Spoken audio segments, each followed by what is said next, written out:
Welcome, Panther fans, to another edition to Sports Saturday Off the Rails. We're on episode 10. It's amazing that we've done 10 shows already. It seems like we just kind of started. We're still learning stuff. But today, our guest is the PHS bowling team. So first, let's recap kind of what's happened this week in the sports around Portland. And then we'll go into the question with the bowling. Second hour, we'll keep Coach here, and since he's an assistant to the basketball team, we'll talk basketball. Second hour, getting ready to go into the district tournament there. But this past week, let me go back to, you're here with Coach Almendares. That's me, Kyle Eden, coach there. It's just so not so proper that we do things here. But anyway, this past week, we had basketball going on, girls basketball and boys basketball. They played Tuesday night. The girls beat Station Camp 56-36, and the boys lost to Station Camp 63-49. And then we played again on Wednesday night, and the girls lost 61-29, and the boys ended up winning 45-41. And then they got a day off and was able to kind of recoup, rest, and then go into White House last night. And we both came out with wins. The girls went in pretty big. I didn't get to score on that one there. And the boys come out with, was it a 6-point victory? That's right. It was a 6-point victory last night. So that kind of sets up going into Monday night. The basketball teams head to Station Camp to finish out the regular season. We'll get into where everybody sits and stands in the standings for the district tournament and all that in the second hour. Also, the PHS wrestling team, they have individual sectionals today. Haven't heard any updates from anybody. Don't know if we got anybody qualified for the sectionals. I know we had regionals last weekend, and I haven't heard any updates there. But if we did, they would be in the sectionals today. And then, again, the PHS basketball, the district tournament starts next Friday.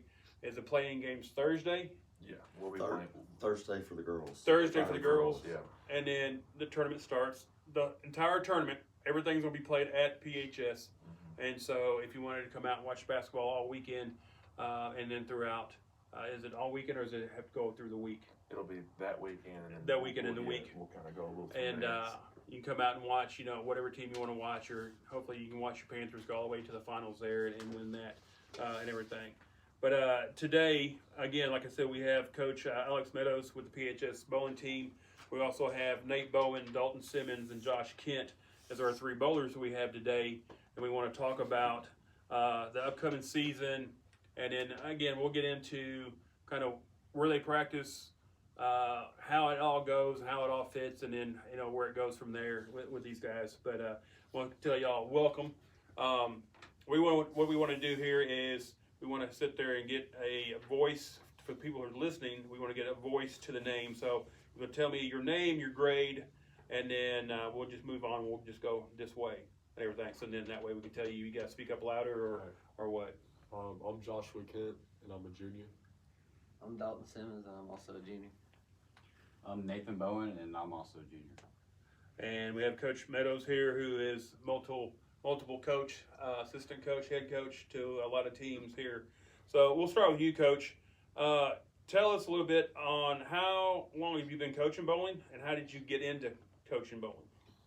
Well, that's kind of interesting. This is my second year coaching bowling, and my guys like to give me just, all kinds of everything about that. But I got hired at Portland High School last year after teaching at Portland West and being head coach there for basketball I was head coach of basketball at West for 3-4 years, if you want to count COVID, for all 4 games, all 5 games I played that year. And after that, I decided to just make a career change, just ready for something different. Came to the high school, Dr. Wood said, "Hey, you're the bowling coach now." And I will be completely honest to tell you guys that the most of bowling I knew can be summarized when I asked one of our seniors last year, Aiden, if they ever enjoyed playing with bumpers up. To which I got a face from him, and one of our former captains, Patrick, put his hand on my shoulder and said, "We don't use bumpers, Coach." And I said, okay, that is That would have helped Patrick though, wouldn't it? Definitely. Because they didn't. Yeah. Patrick so could have used yeah, Patrick did a good job of keeping those gutters working for everybody there for us. So if a ball ever got stuck down the gutter, we'd send Patrick in to clear it out. But He had his moments. he had his moments though. But no, this is my second year, and to be completely honest, I'm still learning. And I will say that I have got a great team. We really enjoy bowling practice. I will say right now the biggest benefit of bowling is that it's at a bowling alley, and that means they have incredible food there that is not good for you, which is why last year I put on an incredible amount of weight because they would be practicing and I'd be eating cheese sticks. So, but no, this is my second year, going into our third year, and I hate to say it, I'm excited, but I'm also a little bit sad in a lot of ways because all these guys are going to be seniors, and you know they've definitely done a lot already since they've been here. So we got one more run.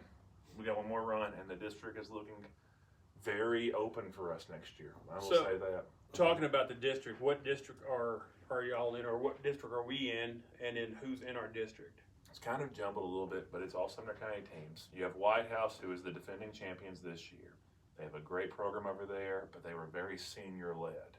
And they've lost, I think, most of their starters except for one. I think Coleman's coming back. But White House, Greenbrier, they're a newer program. We added Heritage this year, Beach, and then it's gonna. I'm gonna tell you, it's probably gonna change again next year. We So does never know. Heritage have its own bowling alley at the school? If it is, it's by the swimming pool. Last year we had Mount Juliet and Green Hill, which were two incredibly tough games because both those teams push for state every year. They are somewhere else now, and we have Camp and and Liberty Creek. Sorry, yes. Go ahead, Dalton. Now, Liberty Creek would be the one that has the bowling alley. Yes, it's by their third pool. Mount Juliet got second in the state this year. So So are they in our district now, or they? No. They're now out? they were 2 years ago. This year and Okay. the year coming, they have been out. So I hope they stay out next year. So with you hearing you talk about everybody that's in our district and everything, who is favored to win the district this year? Probably us. Probably yes. Us. Hey, there you go. You can't be that second year coach and you're favored. Well, That's a lot of pressure out Now, there. is that in the bumper division or the non-bumper division? Probably both. Yeah, the bumpers. that's in the party bowl division. They turn the lights down. Yeah. The disco balls are up. Like it's a lot of fun. The It's a lot black of fun. lights? Yeah, black lights. That would be nice. The neon ball. It's great. Where is all the matches? Are they just played at one place? Everybody goes to one place, and that's where. Yeah, normally And where's that at? in Hendersonville. Hendersonville Strike and Spare is where it's at. Okay. We'll have a couple of games in Hermitage at their Strike and Spare. Individual tournament, which all three of these guys qualified for individual, which means they had to bowl a average of 150, for the entire season on average, even though somebody down there started off real strong. I want to talk about Nate's first 3 weeks. We'll get to Nate's first 3 weeks because it's something to talk about for sure. But we played at Hendersonville Strike and Spare, and they love where they end up putting us. I guess we had a coach at one point who loved the lanes they gave us because other schools are there the same time we are. We are on what's called the VIP lanes, which sounds really cool. Party lane. They suck. They are there. Oh. You need to hear them talk about, this is one of the things that I learned, and I'm serious, for anybody out there who's knows about bowling, this is just secondhand nature. For me, who's learning, I did not realize the amount of detail that these guys look at lanes. I just think lane goes straight, ball goes that direction too. They'll come up to me my first year, hey, the lanes they look dry today, or hey, the lanes they don't look like this, and I'm like, what? But you ought to hear them talk about They're this. oiled up. They're burnt. Yeah. You got terms. I was trying to pick up on the terms, so I look somewhat smart, but that ain't gonna happen. But we'll get into all that. Talking about, let's stay with you one more time, Sure. Coach. With your knowledge of bowling, what is your best score ever that you can remember? I'll put it like that you can remember. Now, can I use both my hands to count it up? If you need to, I think My one best score. Hey, you can even add them all up and say what was your best session. And add them You up know, if you wanted to. Look, here's the deal. I don't want to make them look bad, like over here. But I will say that my score would be somewhere around, and this is a very incredible score, guys, FYI, and I am not lying about this. It is probably 115. Maybe. I would take that. And you know what that is? That was enough that I was high-fiving everyone around me afterwards, like, yes! So, and my arm still hurts from that a few years ago. So we'll get into now asking the kids, This is hard. how did y'all get into bowling? What made you go out for bowling? Is it something that you grew up in, or once you got to high school, you was like, bowling team? Yeah, why not? You know, I got a buddy doing it, and so kind of explain to us kind of how y'all got into bowling. Start you, Josh. I'm not gonna lie, I just kind of joined for the laughs and giggles. It's like, you know, like bowling. You don't really just tell people, yeah, I bowl. I mean, you might, but Yeah, I've worn this hoodie once this year. No offense. Say what? I've worn this hoodie once this year. I know, man. I know. And this is this. I don't know why I buy you guys stuff. Laps for you. Isaiah wears his. Yeah. He walks around with his shirt on still. Oh my god. Answer the question. So how did you get into bowling? I actually, you know, these two, I think they both just signed up for the team, but I got into it with my grandpa the year after COVID because we needed something to do over the summer. Yeah. And he said, "You want to join a bowling league?" Because he bowled in the 80s quite a bit, won a couple leagues. So we joined an adult youth over the summer on Tuesday nights at the Strike and Spare Bowling Alley. And I think my average was 95, maybe. It's a good score. Yeah. But it went up, that's a good and I year. kind of got addicted to it. So somebody gave me a bowling ball, so I just started picking up on stuff. What about you? My freshman year, my first block teacher was the bowling coach, Yeah. and he honestly wouldn't shut up about everyone joining the bowling team. I was like, there's no sports I'm gonna do, so I might as well join. So I joined, and then I saw Dalton was on the team, and I started falling in love with it. Dalton's dad actually took me to the bowling matches until I got my license. So whenever I was practicing with them, they taught me how to do things. I remember I was one-handed. I was averaging probably 70. And then on October the 13th of my freshman Oh, we know the date exactly. Wow. Oh, we know the date, trust me. on the Special Olympics, I switched to two-handed, and I started averaging about 140, 160, around there in my days. Wait, why are you bowling that day? Were you helping at the Special Olympics or participating? I was both. Oh, yeah, because y'all used to stay afterwards. Yeah, we stay afterwards. After we were done helping them right. out, we bowled until 3 o'clock because we got done around 12, I would say. And then he just stuck around in the background on his phone. I think he bought us a pizza. Can't remember. Oh, yeah. Yeah, you did. We help out with Special Olympics just about every year, and it's awesome. They bring all the kids from the schools out to Strike and Spare, and they bowl, and then all the teams in the county go and kind of bowl with them. And the good thing is that when it ends at like lunchtime, you know, it ends right after what would be considered a half day. So we're just kind of there. So a lot of days we're like, all right, let's bowl.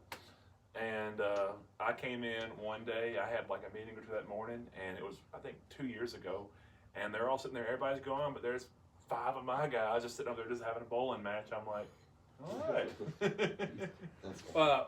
When the season already started? Season's over. Okay, so y'all bowled in the fall. Yeah, we bowled in the fall. That's Okay. right.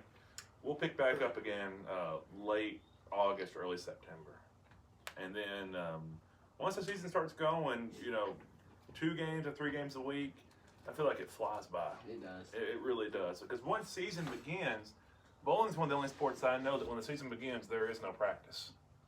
Right. Like, there is no practice times because it's all about lanes.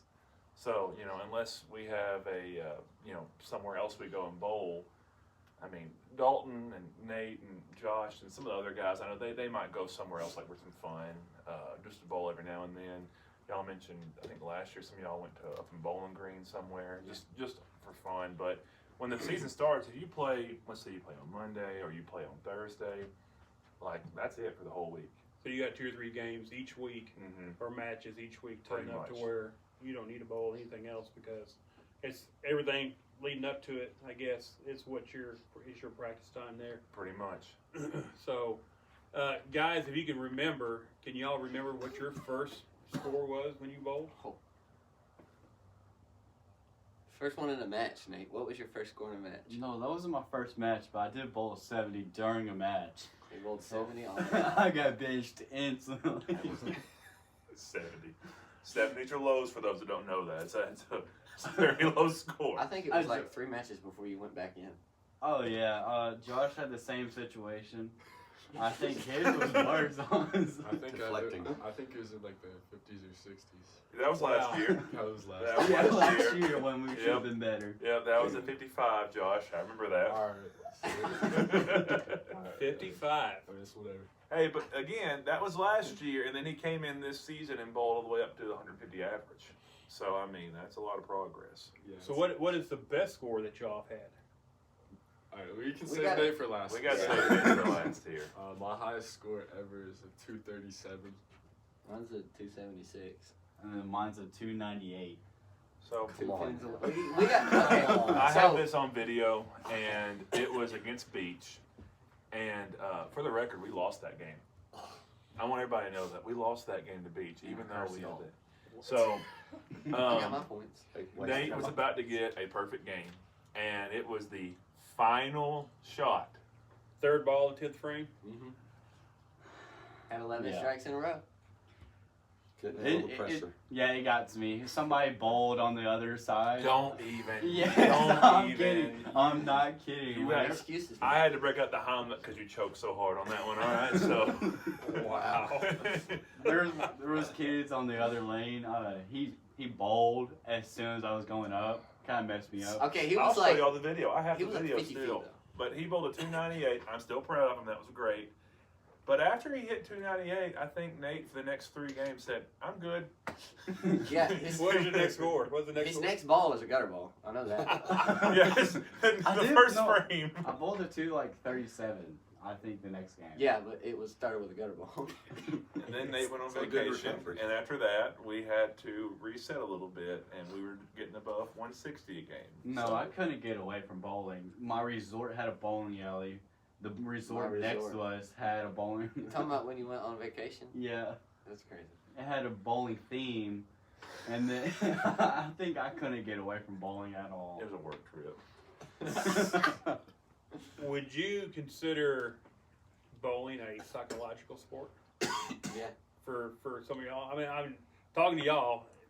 Y'all would take it kind of like I would, which I'd go up there and just do the best I could. And I mean- there it is what it is. You have some that are true, going to be, fanatic about it and everything. But would you call bowling a psychological sport? Yeah. Very much. 1,000%. It's like 90. Well, I always say it's 90% up here and then 10% in your hand. Especially during Bakers. Yeah. You know, Bakers are probably the one, and that I would say is like the most pressure because both teams are watching you bowl. And Bakers are where a different person bowls every frame. So if you bowl the first frame, you're also going to bowl the 6th. The second bowl's the 7th frame. And then you go Okay. down the line. So whoever bowls the 5th frame will bowl the 10th frame. It's called your anchor because you want them to be able to score the highest. Yeah. Do y'all do that a lot, or is that We have common for in? 2 for of them a match, Okay. right? It's every game. So Okay. we'll bowl just 2 regular games immediately, and that's just 10 frames, what have you, and you just pick your top 6. And I would say that this year we had very similar to last year. We had 5 spots that were pretty much filled that didn't move the entire year. And the 6th spot we had about Kalen bowled a lot in that spot. Liam bowled quite a bit in that spot. We had a couple people who were kind of, but depending on how hot they were, would go into those spots that day. So that's going to be a big piece this coming year to see that 6th spot, like who really comes in and fills that spot for us. And then we'll bowl two games, and then we'll bowl Baker. And I will say, it's really fun watching our team do Baker. Y'all's vertical ability goes through the roof during Baker. Josh is gonna hit his head on a TV at the bowling alley. Because Josh will bowl strike and then he'll just scream yay and jump 20 feet in the air. It's pretty fun to watch. I feel like I need to take my questions, just throw them out there. Because I had this all, what's your frame of mind and all this, and it's just one of those. The Let's just, agenda's We going. can talk yeah, about let's that. just throw. It'll be fun. We'll throw it out there, but it's, Whenever you do have a match, is it just you and one other school, or is there multiple schools that's Well- at the same time? Well, we face like one school, but there's other like matches going on from So other there's other, schools. but it's you versus you whoever. versus Liberty Creek, And but then it could be Hendersonville other versus schools, Gallatin over yeah. here, and like Exactly. right next to whatever. us. I got you. They'll, So, you'll put like 4 to 2 lanes between each match. okay. They'll call it as like the practice lanes. I And got you. then there's individual scoring, and then there's team scoring. Yeah. Right. So what does go through your head as you walk up to start bowling? Okay, so what's going through your head? Is it all just joking, let's have some fun here, and what I throw is what I throw? Or are you actually going, you got marks on the floor, let me get where my mark is, I got to hit this pocket right here between this pin and this pin, do you spin it? Some people, terminology, it's called spinning, right? We was told that a couple years ago when the bowling team, it's not. You don't throw it. It's turning or spinning or whatever it is, so don't upset nobody. But, do y'all spin it? Do y'all just do straight? Are you granny style, 2 hands? Yeah, we spin it. Yeah, Okay. We all spin it. So what's going through your head when you step up for your first ball Well, and everything? I know you're going strike, but are you going through technical stuff in your head, as in my feet need to be here, I need to be marked on this little arrow right here, I need to let go here, or are you just over going, I just want to throw it down there and I just think Josh goes blow last up on the this pins? one. so let me go first. Like, Sometimes, like, I'll stand in a certain spot and look at a certain spot, but something my grandma always tells me before I go, she's like, imagine a strike, and you'll get a strike. So I do that, and I'll get a strike, obviously, but but yeah, I stand in a certain spot, look at a certain spot. I take it pretty serious, unlike these two. what are we talking about, man? Who has the lowest? Everything high you just score? said was a lie. That's okay though. During districts, this guy tells us that that he doesn't even know what he's doing. He's just throwing the ball down the lane So, Problem is he did better than both of us. So. somehow. He's just trying to get mental to the competitors. Oh, yeah. So what We're goes throwing through them off. what goes through y'all's head as you step up to go bowl?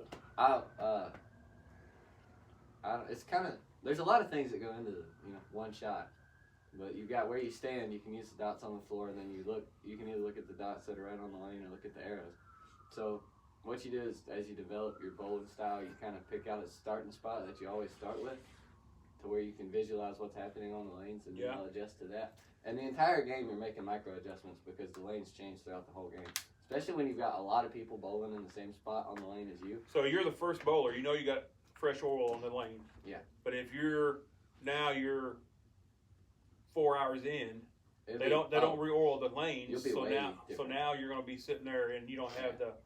So that's another question to add on to that. But yeah, so going to your thought process as you go. So you're just making micro changes as you go. Yeah, and usually they're wrong, but every now and again I'll get like 3 strikes in a row because I did something right.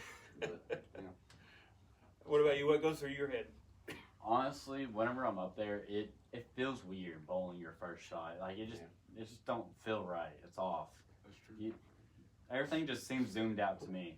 Well, you always have your designated spot. Everyone shoots the exact same spot because it's their sweet spot. That's like everyone wants to shoot that spot. So you shoot that and you see what it does, and then you make your adjustments throughout your shot afterwards. Okay. So it's a matter of just warming up. So when you're bowling your first shot, we get 8 minutes now. Warm For the up. most part, yeah. Something like that. They keep changing it. It's weird. But isn't that difficult to be practicing on a practice lane, which could have either more oil or less no, oil we'll on it? practice on the same lane. Oh, do you? Okay. It's like it gives us an 8-minute timer on that lane, and then as soon as Okay. it's up, you start to match. And that's, it's just everybody kind of taking turns. Like, you'll bowl 2 and then sit down. Kind of like shoot around with basketball. Pretty Everybody's going to much, take a yeah. shot, but you got to give everybody a chance to. Exactly Yeah. like that. Okay. So if you have a bad shot, throw it in the gutter. and you come back for your second ball. How do you refocus yourself? What do you tell yourself, or do you tell yourself anything, or do you sit there and, what goes through your head to get yourself refocused on making a better shot than a gutter? I kind of try to figure out, or just pick one thing in my head that could have caused that gutter. And usually you can feel what was wrong. And just try to fix that one thing before you move on to moving around. And do it that way, one piece at a time. I'm waiting for this answer. Josh had to be good at this one. He has to do it a lot. Wow. That's not true, guys. I just think, like, if I don't get this strike, my team loses. And I carry this team on my back sometimes. So, like, I kind of have to get the spare, you know? Can you believe that these three were three of the top bowlers in the county? You definitely got to have fun with it. I mean, I can believe it. So you've already answered that. Bowling's probably more mental than physical, Definitely. but it is physical.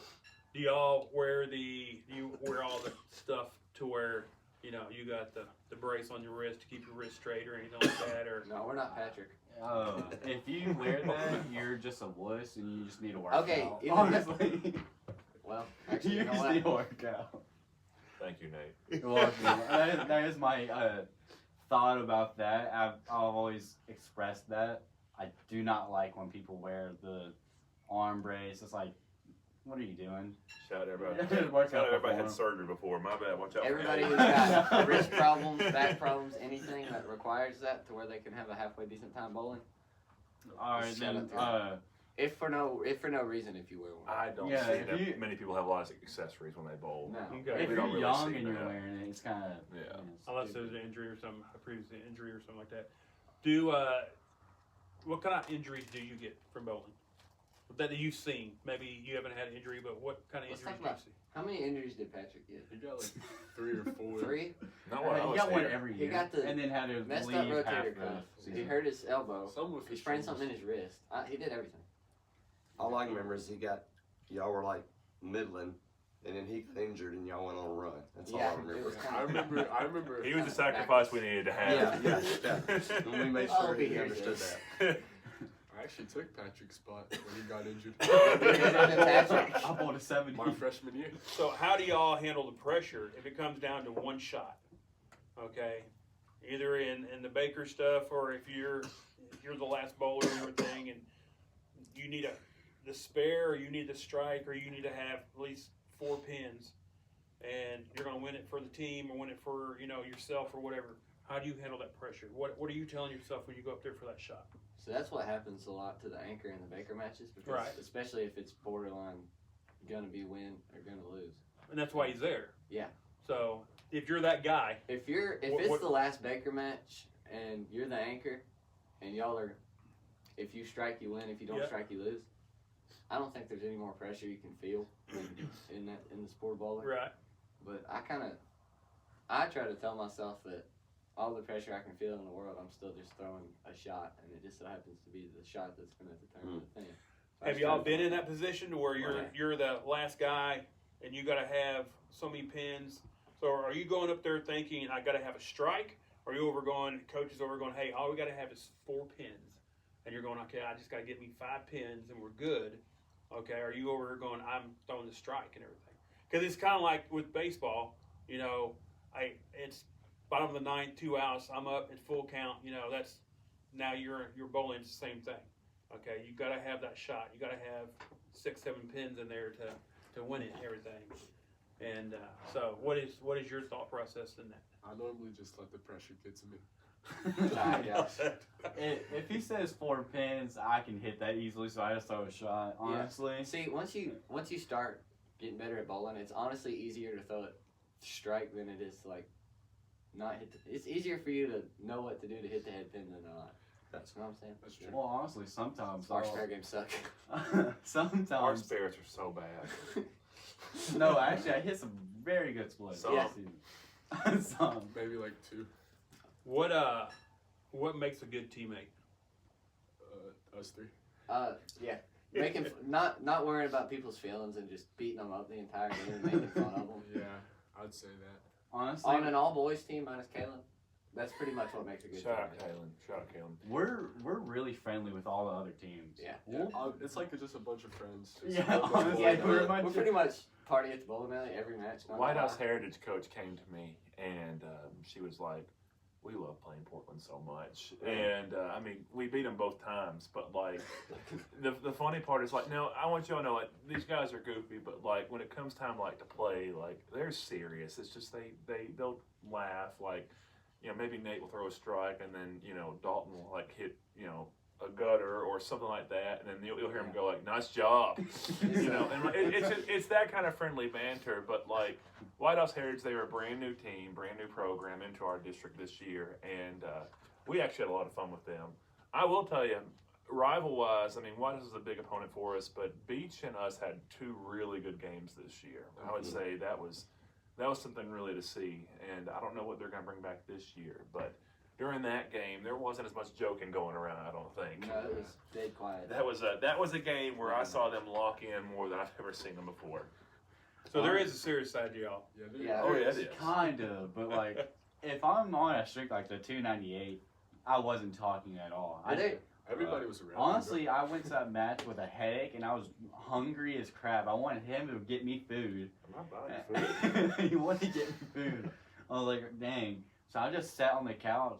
We're on the VIP side. Right. Everyone hates it. Yeah, and his like 3 highest games are on the VIP side that he hates. Exactly. But the VIP side has couches. Well, I'm just sitting on the couch, pitch quiet. So I just went up there and bowled every single time. And I kept telling we have a whole new team basically, but it's like a whole friend group. Us 3 just got our friends, you know. Yeah. We had them fill up the spots, but the entire time we can stay quiet, but at the same time we can joke around. Like mostly if we're losing, that's when we start joking around more and more. Yeah. Yeah. During districts, we had Coach Meadows even joke around with us, making inappropriate jokes. We're not making it appropriate. What? What? Get caught 4K. Y'all were joking about that bird. We'll go to the next question. Please, what are you talking about? Hey, we can edit that in post. We were It's just playing bowling. White House. That's what it was, and White House Oh, was then absolutely. anything goes. They were No, loaded. during the singles. The individual. The individuals. Yeah. Oh, It's okay. We won't bring it up. yeah. We won't bring it up. It wasn't nothing bad. But who's the hype person on the team? A hype person? Probably Josh. Yeah, me. 1000% me. Yeah, So if they need to get loosened up or just kind of eased up and everything, you're the one that's going to do it. Yeah. I'm a pretty cool guy. I'm chill. Who's the calm one? Who shows no emotions no matter what's going on? Also me. I'm joking. Definitely not you. I don't know. Nate? No. No, Nate gets mad at him. I would say probably, Matthew. probably Matthew. Yeah, I was gonna say Matthew, but he also gets mad. Yeah, But we all get mad. I would say Matthew the most. I'd say Isaiah. Yeah, Yeah, Isaiah. Why am I Okay. thinking Isaiah? Isaiah just Because he's so quiet. I don't even know if Isaiah knew he was on a bowling team this year. Isaiah just is like stoic out there. Like he That's just his he'll bowl. personality. Oh, no, he's a great kid. So he's one of our new bowlers this year. He ended up he and the other one I mentioned, Matthew, were the closest ones I will say to almost making individual. They barely missed it. They'll make it this year. They should make it this year. They missed it by about 7 to 10 points. So they were right there on the cusp of it for their first year actually bowling. But that's part of their friend group, and both of them during the games are pretty locked in. Although Matthew, which I'll say this, my favorite thing he did is if the Miami Dolphins were ever playing on like a Thursday, he would wear his Tua jersey, which has definitely worked out very well for him. Every time he wore the Tua jersey, we would win. And every time he wore the Tua jersey and the Dolphins were playing, he would say the stars aligned, and he would bowl, and I'd say, hey man, like, are you sure Tua's going to be your role model in NFL? But regardless, it was a fun story. That's just an example of some of the fun we have over there. Do y'all prefer when y'all go team or the Baker thing? Do y'all prefer to be leadoff bowler or the anchor? You know, when you do something like that. We fight over Me and Nate fight over anchor. It's whoever has the high game of the day gets. Yeah. Y'all all fight over anchor. Yeah, between us 3. Whoever Well, has the Josh anchor. never bowled. Did Dude. you bowl anchor? I bought it like once, but Jacob calls me the anchor all season. We long. don't He's know like, "This is why. my anchor. This is my anchor." I don't know what. So Jacob's our worst bowler this Don't season. say that. It's horrible. Dude, it's true though. We Don't He's okay say with it. that.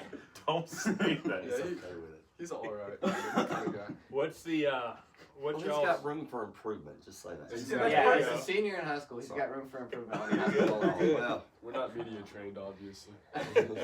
What is what is the best team memory y'all have so far?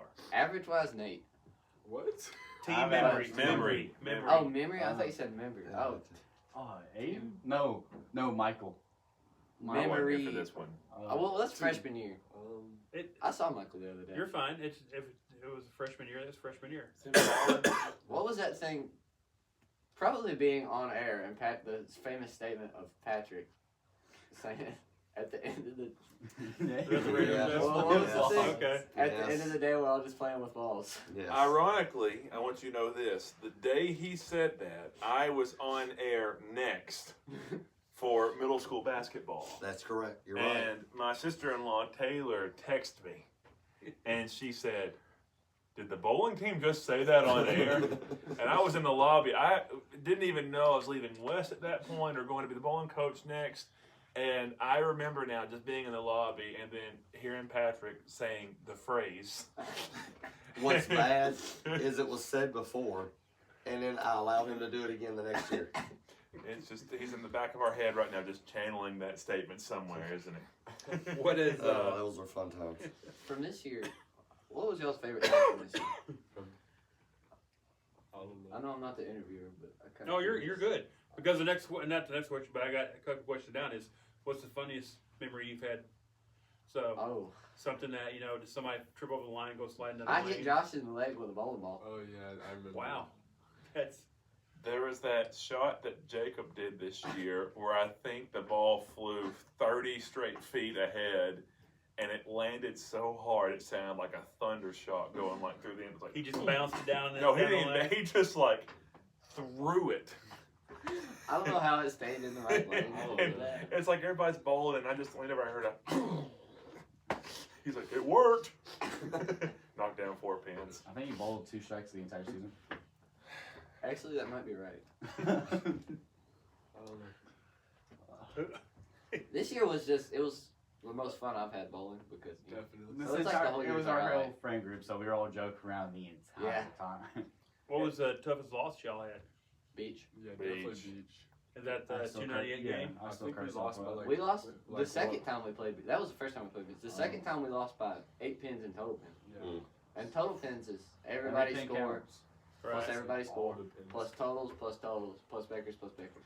So it adds So up to you're be- like in the thousands Yeah. at that Yeah. time, yeah. Definitely. And the difference was 5 pins. And the problem is that their coach figured it wrong and had us as winning by 5. And then got our hopes up and then had to change it to where they. Oh wow. You think you'd have an official there to do the county, and not a Well, coach? Usually we do. My dad Everyone's does it for honest. us.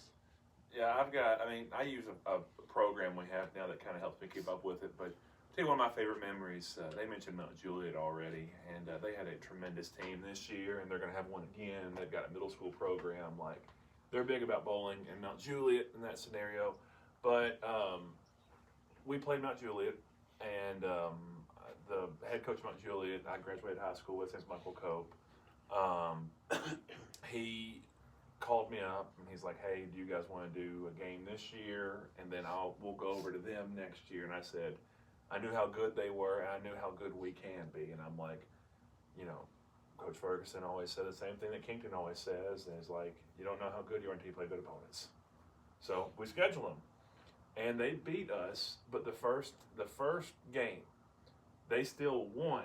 But we pushed them so hard in that first game that he pulled the entire team off Mm. and took them like to the side of the bowling alley, and just started like literally stand against the wall and threw bowling balls at him. like I don't know, like ripping into them. Y'all heard that? Like Yeah, one And- fucked away. and like Speedy, say what? Cope. Michael Cope? Yeah. Who did that? Yeah. Cool. He got into them, and I looked at all of them. I said, "Look, guys," I said, that's a good team right there. Second best team in the state. And like I said, we still And lost. you force them to call a full timeout. You force them to, after the game, call a full timeout, redo everything. Now, they came back and they won, but that game, for me, will always, like, be one I remember because one of their bowlers, like, literally just got up and walked off the I match. remember that. And, I mean, we were bowling very well. It's just, Mount Juliet was just a little bit different. They had, last year, they had 2 kids qualify, if I'm correct, for top 10 in the entire region on individual day, and they had 2 go to state this year for individual, and 1 was a freshman. So, And I mean, almost won. and almost won. So, just great. And he didn't even know what he was doing, apparently. Sorry, I told him. So that's Jake Paul. that's at least my favorite memory. And then they mentioned all this past year about the Hendersonville game. In Sumner, Oh, dude, that was awesome. in Sumner County, Hendersonville was the best program. Yeah. Okay. They were. This was 2 years ago. And Yeah, my you're first right. year, and we beat them, as you can say, on their home court because it's their bowling alley. yeah. And that was a tremendous win. And we beat them in Wow. Anchor, or we beat Yeah, them we in, beat them in Bakers. in So Bakers, yeah. we had to have like a 220 in Bakers to beat them, and it's kind of hard to get on the same page with your whole team in Bakers. But so they bowled like 215. They pretty much secured the first Baker, but our first Baker we bowled 256 Wow. and got up 20 pins. And that, I guess, got to them mentally because they fell apart and bowled like 160 the next Baker, and we kept our 200 something, Gotcha. Kept pressure on them. They couldn't Yeah. handle the pressure. Yeah. and we beat them. That was the coolest. That would probably always be the coolest one that I've ever had. That was a lot of fun. Yeah, it was a lot of fun. Do you think that just y'all talking about that right there? In my head, that almost comes out to be, say, like with basketball. So you're up on them instead of them just coming in and playing their game. They're, for the rest of the stuff, they're over thinking they got to make strikes now. So is that like a basketball player going out? Hey, we're behind. We shouldn't be behind. We got to start shooting threes, and all of a sudden you start shooting threes, and you're not hitting them, but you're still shooting them instead of just playing the game that you're going to play, and eventually, you know that you're going to overcome that and everything. So do you think that's how they got? Is that how y'all get? Do you get behind, and everybody starts walking up there going, I got to have a strike? Yeah. Because if we don't have a strike, there's no way we can catch up. And that you put added pressure on. That's where the psychological part of it, gets to you. That's where the sport begins, though. There are some moments in the games, and they are throughout the entire season. And if you've ever been to a bowling match, and you go to one, you'll see it because the whole place is quiet watching this. There's a couple of times where I've gone up to you guys and I said, hey, let's just say he's got 180, maybe you have 175. It's like down to the last frame, and then he bowls before you. Let's say he finishes at like 190. So you get up there like, if you win, we get a point out of that. It becomes like in basketball terms like a free throw. It's just you and the lane. You can't play defense in bowling, but you can play like a mental defense and that kind of stuff. So I always have a lot of fun watching these guys rise to that occasion because they'll get up there and you can just see them take a deep breath and just bowl their best. And if they get it, it's just, high fives and screams like What, Nate does. What size bowling ball? I was trying to figure out how to phrase that. I threw before 15s. I throw it out there. Yeah, I threw a 15 as well. Okay, you didn't have to put me on the outside like this. I throw a 14 as a two-handed bullet, but also I can go to 15. I can go any size. No, she I have a 14. Yeah, I have 15. I have a couple of 15s. When you say two-handed, is it just two-handed going back or two-handed all the way through? all the way. Well, It yeah. counts. Are you actually going between your legs and throwing it out there No, like no, that? no, like this. He does, yes. Don't let it, yeah, he does. He literally rolls it just like there's Yeah, legs. it goes through the entire form. I'm using two hands, Right. but But you don't let go at the end. You're Yeah. actually going all the way. Yeah. yeah, At until the like the very very end, end, it I does have to like let go of my left hand so I Okay. can hook with my right hand. Gotcha. Because if my left hand's still on the ball, it messes up my entire throw. Okay. Okay. If you had your ball with you, we could just go right here and you could Oh yeah, I could. Don't you have it in your car? I put it in my room. Because we could have sit there and filmed it and showed different grips and everything. Yeah. Next time. Next year. Actually, that'd be fun. What team goals do you have next year, and what individual goals do you want per person? Well, we're gonna win it all next year. We're Yeah, coming we for it all. definitely are. That's District, like, state, actually, and for everything. sure. Yeah. Well, I mean, We're hopefully definitely state. winning district. I don't know Okay. about I wanna state, win but definitely state. district. We'll do our best, but Me and Dalton bowl throughout the year. We don't just bowl on the team. We bowl against each other, Yeah, well, but we also bowl leagues and stuff. So you're not like on a travel league, travel Well- team for bowling. Well, they bowl in the same bowling alley. Yeah. You The know, leagues in this. Yeah. I mean, if they did, Like, they where go to what league Hermitage. are you in down in Hendersonville? Is that the closest one? Yeah. I What do. nights you normally bowl down there? I do youth league, and then we'll do adult youth league. I'm with his dad. He's with his sister. Yeah. So that's the teammate I have is his dad. And That's my his father. dad goes like that. He'll spin it the He- opposite way. He's actually getting. My dad's gotten a lot better. I hope he doesn't watch this. My dad's gotten a lot better in the last couple of weeks. He shot 200 something last Dalton's night. gonna have to walk home from games now. Yeah. Last year, he kept blaming me for us losing, even though I look at his score. He'll have like a 120, and I'll have probably a 190. But he Yeah. expects you to carry everything. Yes. Okay, my Nothing wrong dad. with that. Hey, you can do it. My dad's just kind of there. I got my dad in the bowling, so he's a little behind me. He's like 3 years behind me. I will definitely say our goal this year, though, is we want to win district, and Yeah. I for don't. sure. The difference in bowling and I think other sports is that I feel like every year, every other year, it's just the district's going to change. If the district stays as it is this year, I mean, White House men have lost a whole lot, but they're still going to be competitive. All right, there's about 3 teams in the district who I'm looking at right now that no matter what they got, there's going to be competitive. Liberty Creek's going to be a competitive match every time. White House is going to be competitive. If Beach is back in our district again, Beach will be. And I'd say if they add anybody to our district, even though we're in the same county, if we get Gallatin or Hendersonville, both those programs are tremendous. They are very good programs. So do they reclassify the district every year for bowling, or is it like with football and basketball, it's every 2 years and they kind of reclassify, or why is it changing every year? I don't know. Since I've been here, this is my second year with this, and the first year we had Mount Juliet and Green Hill. Right. And the district was Mount Juliet, Green Hill, which was tough on us because that meant we had to actually go to Hermitage for the games, which is the games start pretty quick after school, so they had a school early, but it's still a We didn't drive have up to go to there. 4th block. Yeah, that was the But- best. Regardless, We get there last prior. year we had Green Hill, we had Mount Juliet, we had Hendersonville, we had Gallatin, we had Beach. This district was massive. So this past year they just kind of split it, and you had a different part of the county. They gave us Heritage, and they gave us Greenbrier, and they gave us that area, and then you had the rest of the I guess the other part of the county went with Mount Juliet, and it became a very competitive district. Now, I don't know what it looks like this year, but I really want it to stay as it is because it's a very competitive district. It's not an easy district by any means. It's a very competitive district, and that's kind of like how I like it. I like playing Sumner County teams. Right. You know, that's kind of where I'm at with it. And the thing is, in my opinion, if you only have one place that everybody can practice, Yeah. then there's no reason to sit there and start making you travel. Just go to that one place, let everybody. It's just it helps, I guess. And Yeah. in my opinion, it would help to have everybody in Sumner County be in the same district and be done with it. Yeah, go and on with that's that. where I'm So- with it. Yeah. So, what is your individual goals that you want come fall? Average 200.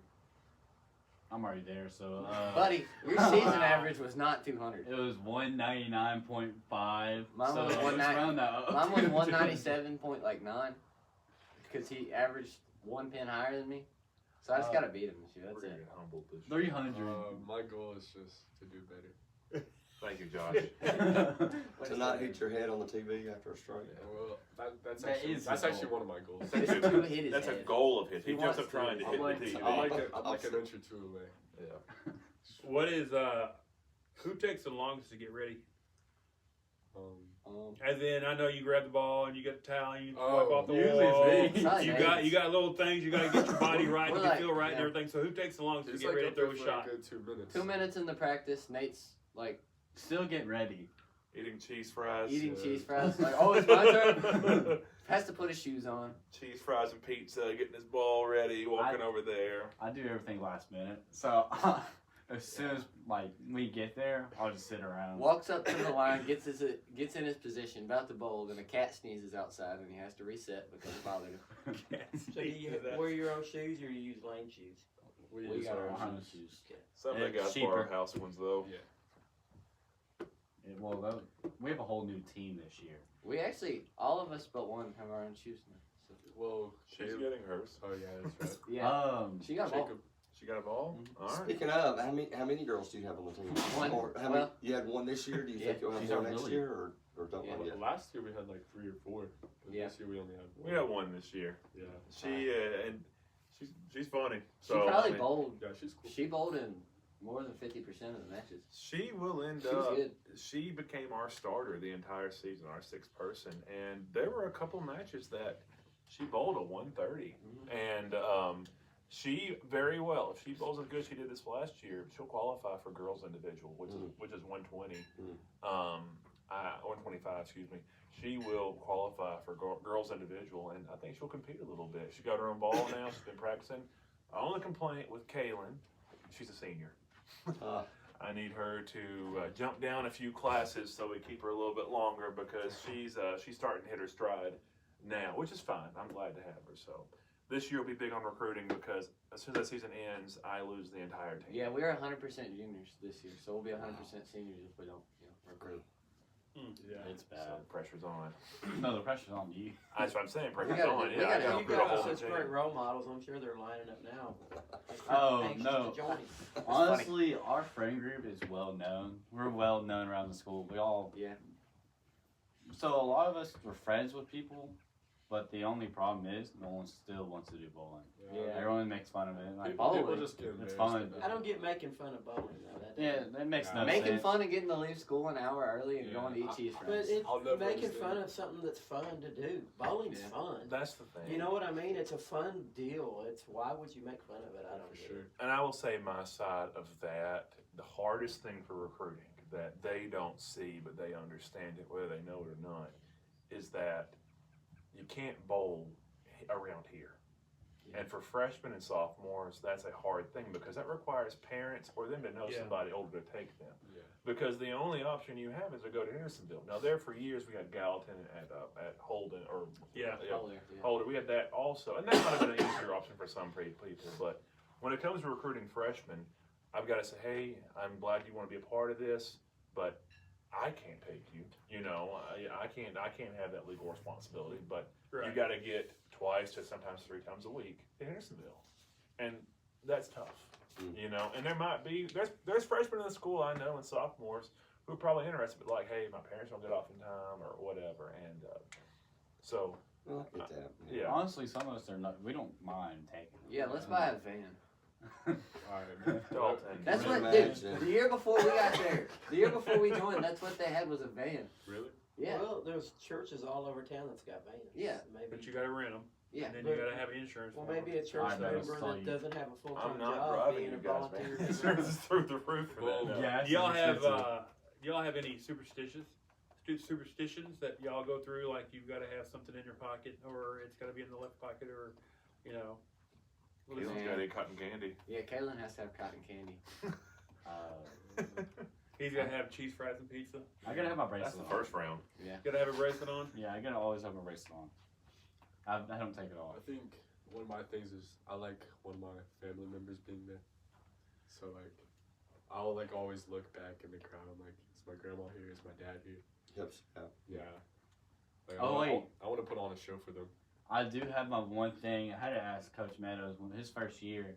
I walked up to him and said, "Can I wear my shorts during our matches? I can't bowl without shorts. I have to have I shorts said on." yes. It's like, sure. So is there a And certain- bowling on 298 will help you get your way? yeah. Exactly. I can't bowl in pants. Pants, it just gets in my way. I was gonna say, is there a outfit you're supposed to wear, well, or it doesn't matter, or you just kind of you got to have jerseys, Okay. and I like our team to look somewhat uniform? consistent. We're limited to black shorts. Black shorts, and like this year, I've got some things in mind for what I want to do. But around the county, some schools are a little more strict with that. Like, I mean, some of the schools like they have to wear literally black pants only, and they, you know, look like they walked out of like a military academy. Us, I think a lot of bowling is kind of a relaxed and fun sport. So Yeah. as long as they are black shorts, or black pants, something like that, I'm fine with it. Also, apparently you're not allowed to wear hats. Because I wore a hat every single match except for when we played White House in the district match. Yeah, you can't do that. He said, "Take your hat off." I'm like, what? I've been wearing this. You know what? That's fine. Yeah, rules are how it works sometimes. Yeah, no. Never been mentioned Don't to me make dinosaur before. noises. Yeah, there is a rule in the book that you cannot make dinosaur-esque noises. at Our the bowling freshman alley during a was, match. was So what constitute a dinosaur You noise? don't ask him to do I don't that. know. I can't remember Let's what get it into had this. to, but It's before me, but I was in the coaches meeting for this, and some of the schools, when they would bowl, would shriek like a pterodactyl. Yeah. Which just sounds like the loudest bird call you've ever heard of your entire life. So it's kind of like So you they can't have say to make nothing a in rule. golf or tennis. Yeah. So you have to, let the I person can make get the that. shot. You don't want someone screaming at you. When- You get mad when someone bowls right before you do to hit 300. Yeah. I mean, almost. Can you imagine if he screeched while he did it? Exactly. That would have made you hit a gutter ball. I'm gonna wait. I should have done that. I almost We bowled a should- 300 twice. I bowled a 279 and then a That 298. doesn't count. In No, okay, but so the 279. Added 30 points there. I messed up on the first So frame. he was and then actually struck nowhere out. close. He could not have possibly So, said he was close to it. Whenever I bowled that last strike, I screamed and I said cuss word and slapped the ball return. I don't know if I want to say this Because on air. After a strike? No, you're not Yeah, saying it yeah. on Yeah, air. because he was mad You're that not if he would saying it have on got air. one more shot, he would have had a 300. That's He was good. just didn't let's, line up. let's keep it fair. Hey, his first shot of the next game was a strike, so you technically got a crossover 300. Was I here for this? Yes. It was like the second match That's when when you were I said, munching did off y'all some hear of what the I said? food Y'all- from the yeah. concession stand. I've talked about concession stands before. If bowling, if you could have a walk-up song in bowling, what would be your walk-up song? Oh boy. Free bird for him. Nuh-uh. Takes too long. All 30 Good minutes for of you. free bird. It worked for Well, Nate because a he walk-up song done. doesn't play the whole time through. It just Yeah, a few well. verses of. You get about 15 to 20 seconds of a song. What song would you choose to be your walk-up song? Got That's a it. good question. Okay, I got two songs: "Everlong" by Foo Fighters That's a good or one. "Birthday Sex." You can't. This, you can't say that. Why can't you? Check in the comments, see if I can do a comment. Kyle's looking up the song. Don't read Nate, the you were lyrics. Please coming don't back. read the You were never lyrics. coming back to this again. Nate's not on there. What do you got? Your walk-up song? I'm thinking too hard about this. I don't know. Probably something by Skinner, not Freebird. I I don't was a know. big classic rock fan. Yeah. Maybe like Ain't Simple Talking Kind of About Man. Love. Van Halen. I'm in hard rock. That'd be cool. Probably the intro to Runaway by Kanye. Like Oh, that's a piano. that's cool. Yeah, That's that's a cool. piano. Yeah. There you go. Coach, we'll ask you. If you was on a bowl and you got a walk-up song, if you're gonna sit there and you come out onto the lanes, you're presenting your team and you're the first one out the door. You got a walk-up song for Portland bowling team. What song do you choose for your team? Oh, it would be. Oh my goodness! It was a Metallica song that I walked out to at what was it? From Whom the Bells Toll. Oh, that's a good one. Yeah, Yeah. That's the same thing I think Undertaker did Yeah, I like know for that years. Yeah. So I don't know that one. that was mine for we some things we did in college, like some events and stuff we did, like we had like walkout songs. So yeah, that was a fun one for me. I played basketball through school, so we didn't really have walkout songs Right, for the right. most part. But What is something that is harder than it looks, but y'all make it look simple? It's if we come to watch you bowl. Hook in the bowling Yeah, ball. definitely. bowling, Bowling. just Bowling in bowling in general. Everything trust me. about it. I mean, if Yeah. I have to be specific, it would definitely be hooking. Because, like, I remember when I started, I saw, like, Aiden hooking and Patrick hooking. I'm like, how do they do that? What? Bro. But don't you have to do that all the time? I mean, to get a strike? Yeah, Don't you well, have to- I it mean, well, really or are we raises your talking chances two of ball different striking. terms? That's the curve. Okay. Yeah, Yeah. that's the So curve. there's a difference in hooking than going over the ball and just making the ball spin. Okay. When you first start off, you're always just going, and the ball just spins like that. Yeah. And it never hooks. Yeah, and it's never gonna hook like that because the ball has a core in it, and the core has a certain shape, and whichever got- shape you have is how sharp the hook's gonna be, how smooth the hook's gonna be, how Okay. strong the hook's gonna be. So it's called a weight block. It's you got your outside of the ball. It's like that thick, maybe like 2 inches of the shell, and then you've got your core. That determines what the ball does. It's got weight in certain parts of the core. It can reach out which they banned a thing called what are they called? I don't even remember. Urethane? Not No, urethane. urethane. No, but it was where the core was unbalanced. The core has to be somewhat balanced now. So that's why there's a difference between this is my first ball and this is my spare ball. Yeah. Yeah. Because Spare ball Usually a spare ball may just spin a has little a bit more round than the ball other. for a core. Gotcha. I've actually been thinking about getting a spare ball that has a core for a left-handed person. So, where it'll so go the weights other are way. usually the same for a person for both types. Yeah. First, okay. Yeah, I don't really know know anything about that stuff, so. Then we can talk about how much a ball hooks is also based on what kind of surface it has, because you've got, or how it hooks even, not even just yeah. how much. I know this. But you get a urethane ball, which they're trying to ban urethane balls, but No. no, they're fun to mess with people with because urethane moves oil around really fast. Mm. So So you can really mess with your opponents. by throwing Urethane will pick up the oil and start making the lane drier and drier faster. So and if it'll you're- also it'll push it to the middle of the lane and make it really slick. So it's just weird. So whenever like there's two people bowling on the exact same mark, one's bowling urethane, he's messing up the other person's shot. So it messes up everyone. So it's Gotcha. funny, like if you're losing, that's when you pull out the urethane and start messing up everyone. And legitimately beat them with a urethane ball because urethane is probably the most consistent ball you can throw. It doesn't have much angle because it hooks earlier because it Okay. gets down to the oil. Gets down through the oil as it's going instead of waiting till the end. So it's gonna hook earlier. Which the more the ball hooks, the more likely it is to strike up to a point. Right. It I just didn't know that. lowers your strike percentage a little bit. But then you've got your solid outside balls like they're called pearls and stuff. They hook a lot on the back as soon as they get out of the oil. They'll have a lot of angle. Those are nice for fresh lanes. Like on the house shot, we always bowl what's called a house shot. It's gonna be about the easiest bowling that you can do on a house shot. So in matches, we throw mostly solids because they're easy to use on house shots. And they hook a lot and they strike a lot. Gotcha. You see this? This is what I'm talking about. This is the duality they actually are. Like, they can joke. They had me enthralled on I have to say, like, that is this team in a nutshell here. It's like, they'll walk in and, you know, they're eating cheese fries and nachos and other things they can make put cheese on it, bowling alley. Like, and we're playing the biggest game of the year against somebody like, hey, coach, I'm ready, but I'm wearing a cowboy hat today. I'm like, you're not wearing a cowboy hat today. All right. And then the moment the game gets going, they start talking like this. And I'm like, what are you? Like, what are you guys? Like, it's like some kind of like, you know, old SNL skit to me like that with them. But it does make coaching a lot of fun. You know, I've been fortunate to coach a lot of different kids, and I really do enjoy this team. And You're welcome. Except for Josh. What a couple more questions here, and we'll close it out and let y'all go have your weekend here. But if you could give advice to someone coming onto the team, freshman or someone who wants to join the team, what is the advice that you're giving them about the bowling team? And Have why? fun. Yeah, I was about to say the same thing. Definitely. Don't sweat it. Literally just joke around, have fun. Yeah. Don't make it boring. What don't make it hang on. So, what are you gonna miss about the bowling team after you graduate? These guys. Is that me? That was me. Yeah, I'm definitely gonna miss these fellas. It's gonna be heartbreaking. Yeah, it is. I'm gonna miss y'all. I'm gonna miss the fun we have, honestly. We have so much fun bowling.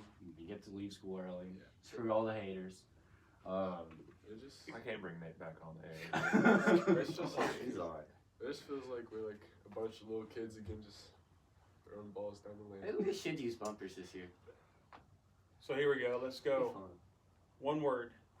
Describe the guy next to you. Handsome. Hands. I was gonna say This is that. gay. Okay, one word. I know what you boy. want to say. Just say Yeah. it. Just say it. Just to clarify, he's white, but I always he's dark. Yeah. So I always say Mexican. We have actually a story about that. His name is Javier. Aiden. So freshman year, was it Aiden calling you Javier? Yes, So it was.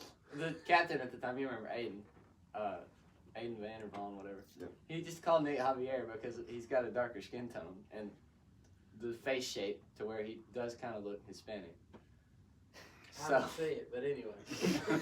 So especially So I don't see especially it. going into the season after he's had a full summer of getting sunburned and tan and getting Yeah. darker. Oh yeah, I get tan really easily, he but like- I haven't been out in the sun.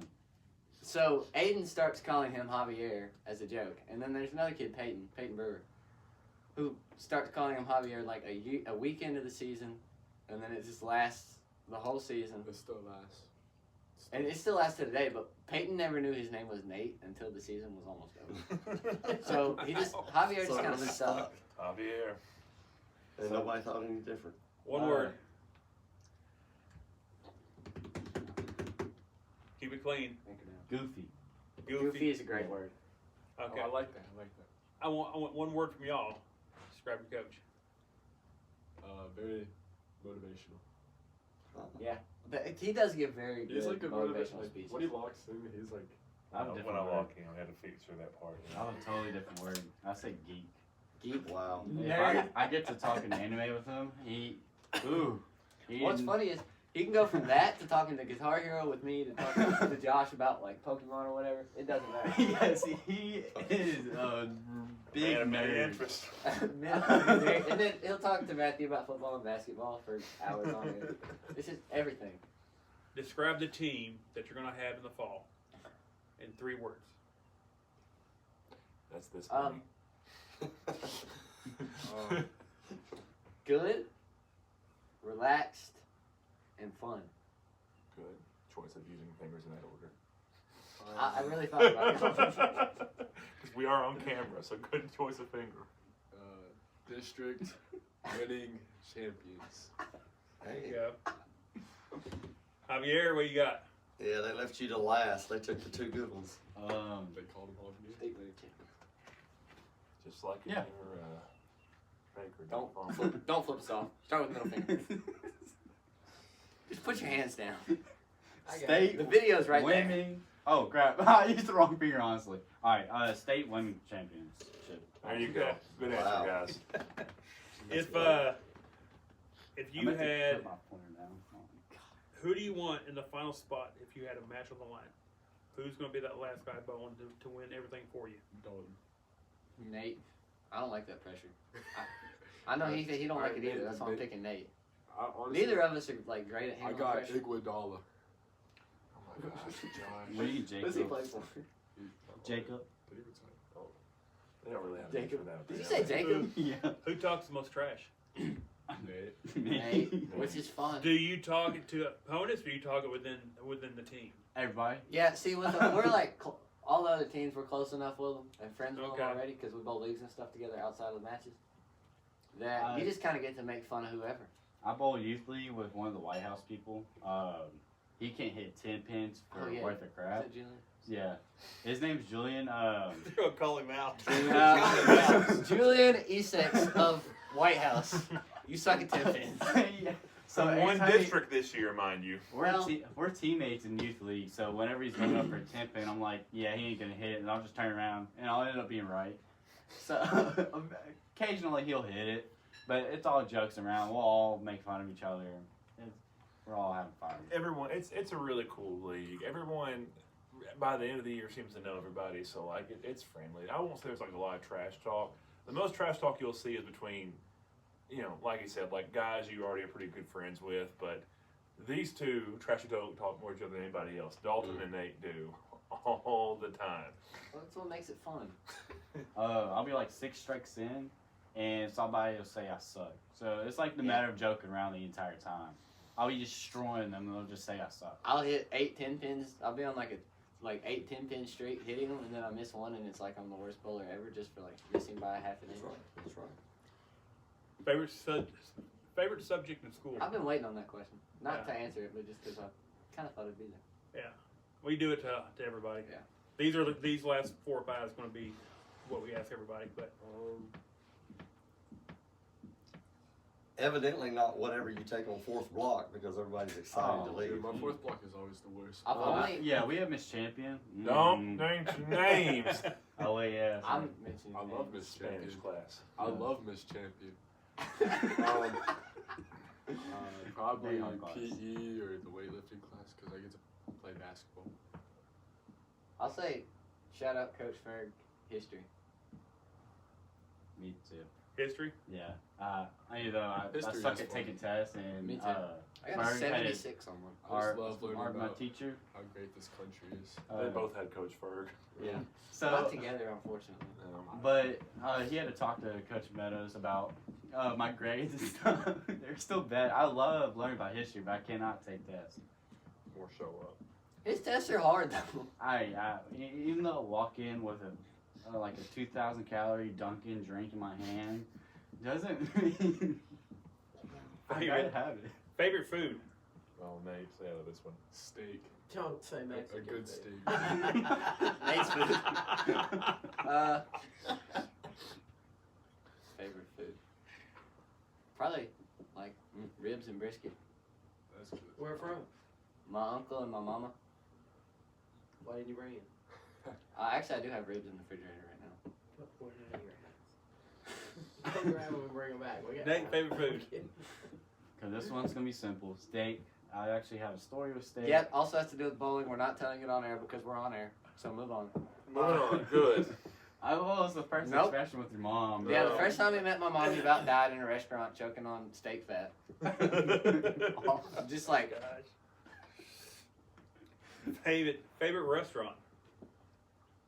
There's like this Japanese place in Hendersonville called Yokohama's. Yeah. Okay. It's so good. It's the best Japanese food. Do they I've cook ever- it there in front of you? Nah, I mean, unfortunately they don't. But like, it's So you just good. kind of order. So what do you order?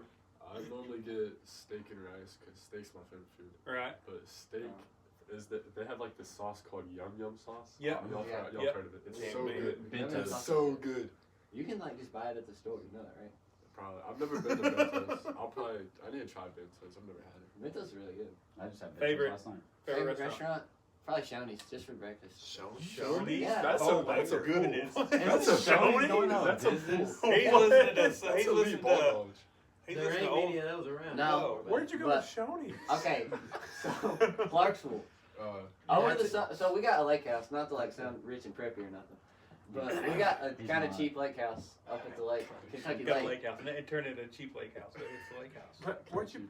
That's fine. He's So, not on the rich. way Shut through, up. on the way through Clark's Vegas, we always stop at Shoney's. I gotta tell my And- dad about this. That's fine. I just wasn't It's ready for awesome. a No. bunch of 17-year-olds at Shoney's. The one down Well, off you wouldn't Riverside hear a Drive, the 17-year-old one right say in the middle Skinner of, either. Yeah, So. well, it's not really town, but right on the Yeah, outskirts. over there by the boot store and stuff. Yeah, that's one of the best Shoney's. It is. period, dude. They've We always been actually, I ate at Shoney's yesterday. We went on a field trip to that farm machinery show, Where did Farm this machinery Shoney's show in lore come Kentucky. from with you? and it was alright, but it wasn't as good as that one. Nate, what you got on favorite restaurant? Senor Fides. No, actually, it's a Japanese place. So it's called Niki. It's like a bocce place. Yeah. And Where's it at? it's over where my dad lives in Bellevue, Nashville. Okay. It's where all of the retirement people usually go. So all the rich people. Throw my dad out. Wow. He won't admit it, but they moved their place, but now it's over next to the movie theater in Bellevue. But they're really good. Now it's modern themed, so they're all modern. It used to be old themed. All Same that. food though. Yeah, exact same food. Some of the people so what are you recognize getting? us. Usually the go-to everyone gets is just steak, rice, but they'll overload you. It's like Y'all should just go eat together. Y'all too. Dude. At Shoney's? We should just like, after this, I'm so hungry, bro. they'll overload you with like rice. The plate's about really big. Yeah. And the rice takes up about 2/3 of the plate. They'll mountain some rice. And they'll I've put- seen Nate eat, by the way. Nate Yes, will eat about 3 times as much as you think you can. leftovers are not a thing for me. Like, What are you getting at Shoney's? Forgot to ask you. so I get breakfast bar, go around, put about everything on my plate except for eggs, and then go back to the biscuits and pour gravy over the entire plate and just kind of like just eat it. That sounds I'm hungry. I'm still surprised that's in the answer. I'm Favorite. starving. We'll go with you. Favorite food. Favorite restaurant. Cheese fries. Bowling alley cheese. Conway Twitty's Bar and Grill. Tell you, I mean, honestly, I don't want to just say steak. I mean, I do love steak, but I love bacon cheeseburgers. Cheeseburgers are my favorite thing in Okay. the entire world. So Controversial topic. I don't believe bacon should be allowed to be put on a burger. that's Dude, good. it makes it amazing. It's more bacon. That's good. That's my choice though. So bacon cheeseburgers. For I'm me. just saying, it's just like Favorite restaurant? I used to go to this place when I was a kid called Kobe's in Nashville. They closed down since. That was the first place I ever had hibachi. But I'm gonna keep it like somewhat more local and realistic. I love Chili's now. I never used to like Chili's growing up, but like I've never gone to Chili's and not had like a great meal. So Chili's is I good. have. And I've never had Chili's. A couple more questions. No. Favorite music? Favorite music? Yeah. Or band? Give us 3 bands or three I don't know three three artists. bands. Oh, just do one. You listen to Artists. I guess, He's having a hard time now. I don't. Kanye, I mean, yeah, Kanye. Yeah. yeah, Taylor Swift. You seem He like knows a his Taylor white Yeah, girl leave music. of that I like scene. Taylor Swift. No, I'm A kidding. little bit. Not really. Probably Skinner, Stevie Ray Vaughan, and I don't know. throw a Stevie country Ray in there. Vaughan's a good choice. Like Yeah. Dwight Yoakam. Throw a country part in there. There you go. Uh, Javier? Jeremiah for sure. I listen to rock. I actually got into rock because of him. I had a class with them, and they wouldn't shut up about it. So I It's good. occasionally got onto it. But favorite band, I don't know. I could listen to Metallica if I'm working in a shop, but I can't do it in my car. I'm usually 3 Days Grace is a good one. You don't say Foo Fighters? Well, yeah, Foo Fighters. I don't listen to all their songs. I listen to most of them, though, or some of them. That's enough. And then, dang, I don't know. Just say your most popular rap artist that you listen to. I don't listen to rap. I don't like listen that. to rap either. You need to listen to Red Hot Chili Peppers. Oh well, yeah, I got Yeah, Red we Hot like Chili Chili Peppers. Peppers. It's my chill music, so I'll put Red Hot Chili Peppers in there too. Good choice. It's Like my it. chill. Like it. Last question right here. Favorite thing to do when you're not bowling? Play basketball. Hunter Fish. You one of them. Oh, I love fishing. I'm doing that today. I'm never not working, but if I'm not, Pop up I'll game. be watching anime. I am an anime nerd. I will either be doing that or just sitting on my phone doom scrolling on TikTok. But back to the band talk. Actually, Deftones. Deftones just got on my playlist, and I'm in love with it right now. There you go. Deftones is alright. Guys, we appreciate you coming on. Definitely bring you on back in the fall when the season starts, right before the season starts. We Who should do a knows? show at the bowling I alley. was saying, maybe Yeah. we'll just head down to Hendersonville and do a show, and come on down, That'd be be fun. and or even do a broadcast and everything. You can jump on when you're not bowling. We Jump can on. give you some cheese fries. There you go. Will he share? Will Nate share? No, not really. You mean Is it- Javier? Chris, find out- Nachos. Oh, Javier. Keep hands away from the bear. And you can bring some ribs from home. There you go. Yeah. But we want to welcome, or we want to thank Coach Alex Meadows, Josh Kent, Dalton Simmons, and Nate Bowen here Javier. for coming on today. We're going to take a short break, and when we come back, we'll stay with Coach Meadows here, and we'll talk a little bit of basketball, what we're looking at district-wise, and then we'll finish the show with that. But again, you're listening to Sports Saturday Off the Rails on the Portland Sports Network. Welcome back, Panther fans, to Off the Rails Sports Saturday, episode 10, along with, that was fun. I thought that we could have done a 4-hour show with them guys and really got off the rails, talking about a lot of things. And that's what it's all about, in my Right. opinion, is to sit there and, to joke around, let them have, and for them to come in and just be easy with it and talk how they wanted to talk. It was great. But we kept Coach here. We want to change our focus to basketball. I know we only got about 30 minutes, but we can probably fill that in. We can talk a little bit about girls basketball along with the boys, but Sure. with you being assistant on the boys basketball team and everything, I guess the biggest question was everybody's trying to figure out last night. We couldn't get no scores from other games. Where everybody's standing at right now in the standings for girls and boys, and then from there, I kind of let Kyle take over since he's the more basketball than I am guy. About questions and this and that and everything, and Coach Thayer along with them. But so we got wins, both boys and girls last night versus the White House. As we can slide that over that way. Boys and girls both. Where are we at in the standings now, Coach, with the boys, and then Kyle, where are we at with the girls and everything, and kind of what are we looking at going into Monday's night game with Station Camp, Yes, that's right. and then looking into the district starting on Thursday, Friday, and the weekend and everything. First off, I do want to say this.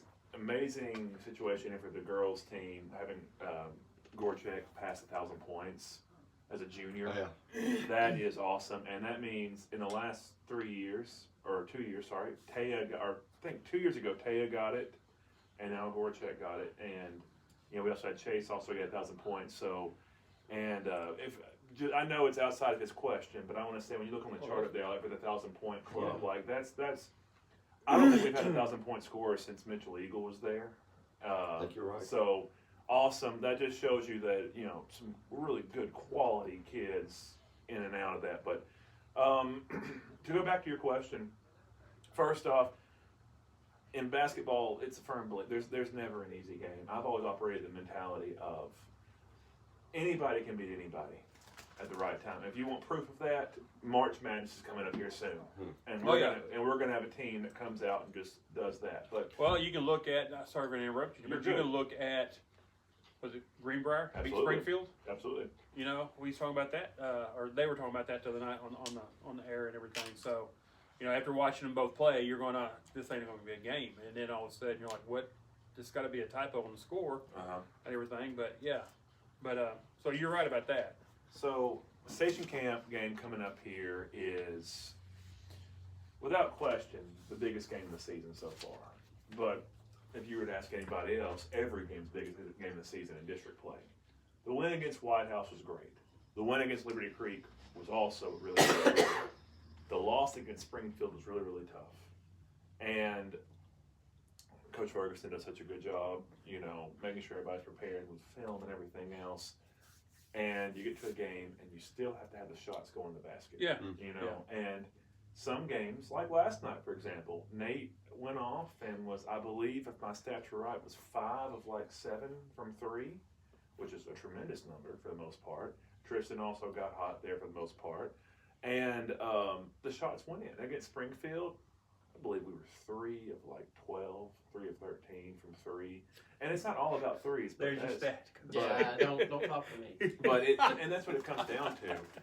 Now, with how things played out, Liberty Creek beat Springfield last night.